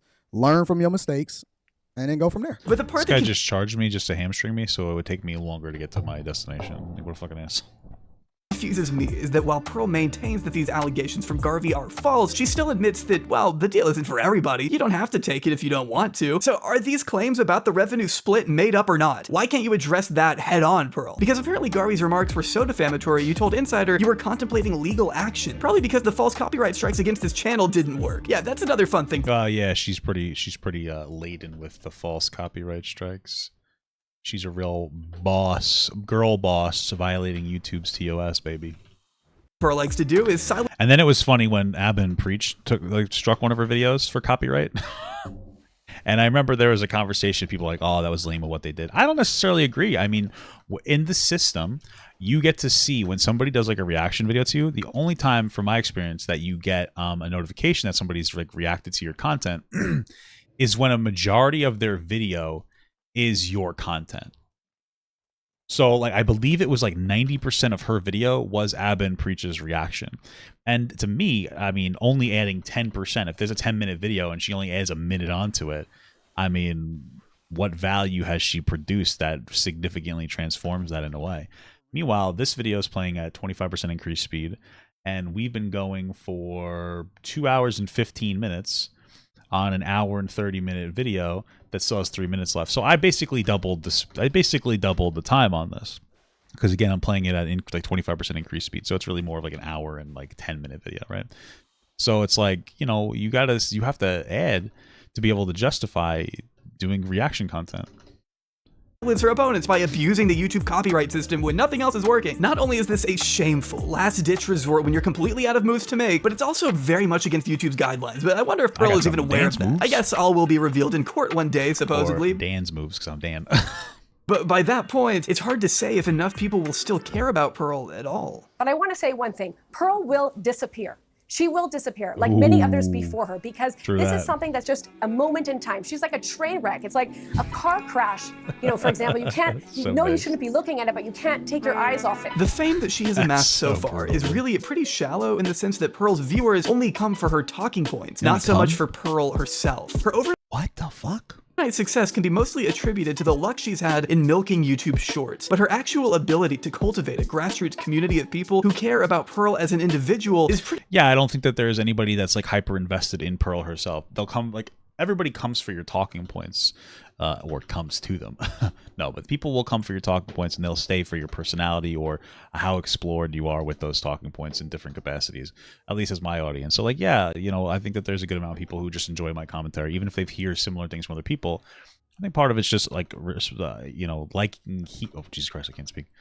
I think part of it is that people understand when they engage in my content that I actually understand what I'm saying, and there's a reason that I agree with what I say and what I think, and I generally am decently fleshed out, at least in IMO.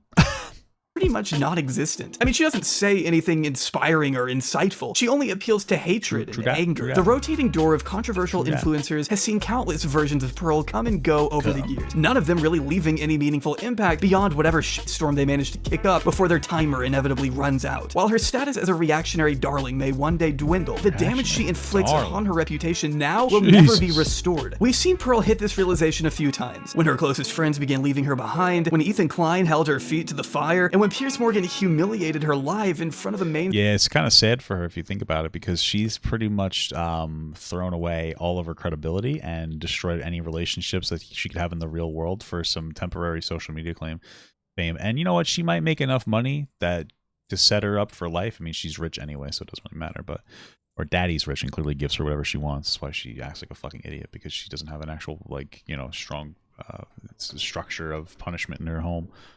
You know, but anyway, once it's all said and done and she has no more affirmation from people on the internet, she's not gonna, like, she's destroyed any affirmation that she would get from her friends or most of her family except for her fucking dad. So sad stuff for her. Sad life, Pearl. Such a sad life. Stream audience. All of these instances, mind you, have been a direct result of Pearl pandering to a community of losers who will absolutely turn on her the second she accidentally says something they don't like. Pearl has spent the entire past few years of her life tearing others down in order to lift herself up, positing herself as one of the few good women left in society. But that strategy can only take her so far, because what happens when your audience begins to see through the hypocrisy of your own existence? Pearl doesn't live a life anywhere close to the one she expects from other women. She's unmarried, she isn't a virgin, she's hardly experienced or knowledgeable in any of the issues she engages in. She isn't built to last in the industry she's so confidently poured so much time and effort into. But I'm afraid that sooner or later, she will be forced to accept that her choices come with inescapable consequences. Pearl has made her bed, and now she has no choice but... I think she's already realizing that, and I don't think that she has the capacity to have meaningful change. I don't think that she's I don't think that she has enough self-awareness to engage in actual meaningful change, and I don't think that if she did change, she would be able to express that change in a meaningful way, because I don't think that she has any opinions that she feels strong about. It's very clear that she just wants to have attention. When you have somebody that goes down like a bad path, but you could tell that they're still kind of intelligent, and they fall down like a rabbit hole and they see like, oh man, you know what, this was just bad, and they have a meaningful change, I think that people can look at that person and go like, okay, this person understands why they, you know, what they may have said in this, that, or the other capacity is wrong, and I can appreciate the growth and change. Pearl's not that person. Pearl doesn't have the ability. Nobody will ever take her seriously from that, because she's never been somebody that's been valued for her intelligence. So she doesn't have any, like, so she's not going to be able to make it a change that's meaningful. To lay in it. Assuming she can ever finish building it. If I talked about women the way my Pearl did online, do you think your family would disown you? Yeah, of course. My fucking mom would smack the shit out of me. No, 1000%. All right. Woo. Cool video, man. And perfect timing. I just finished that round of quests, so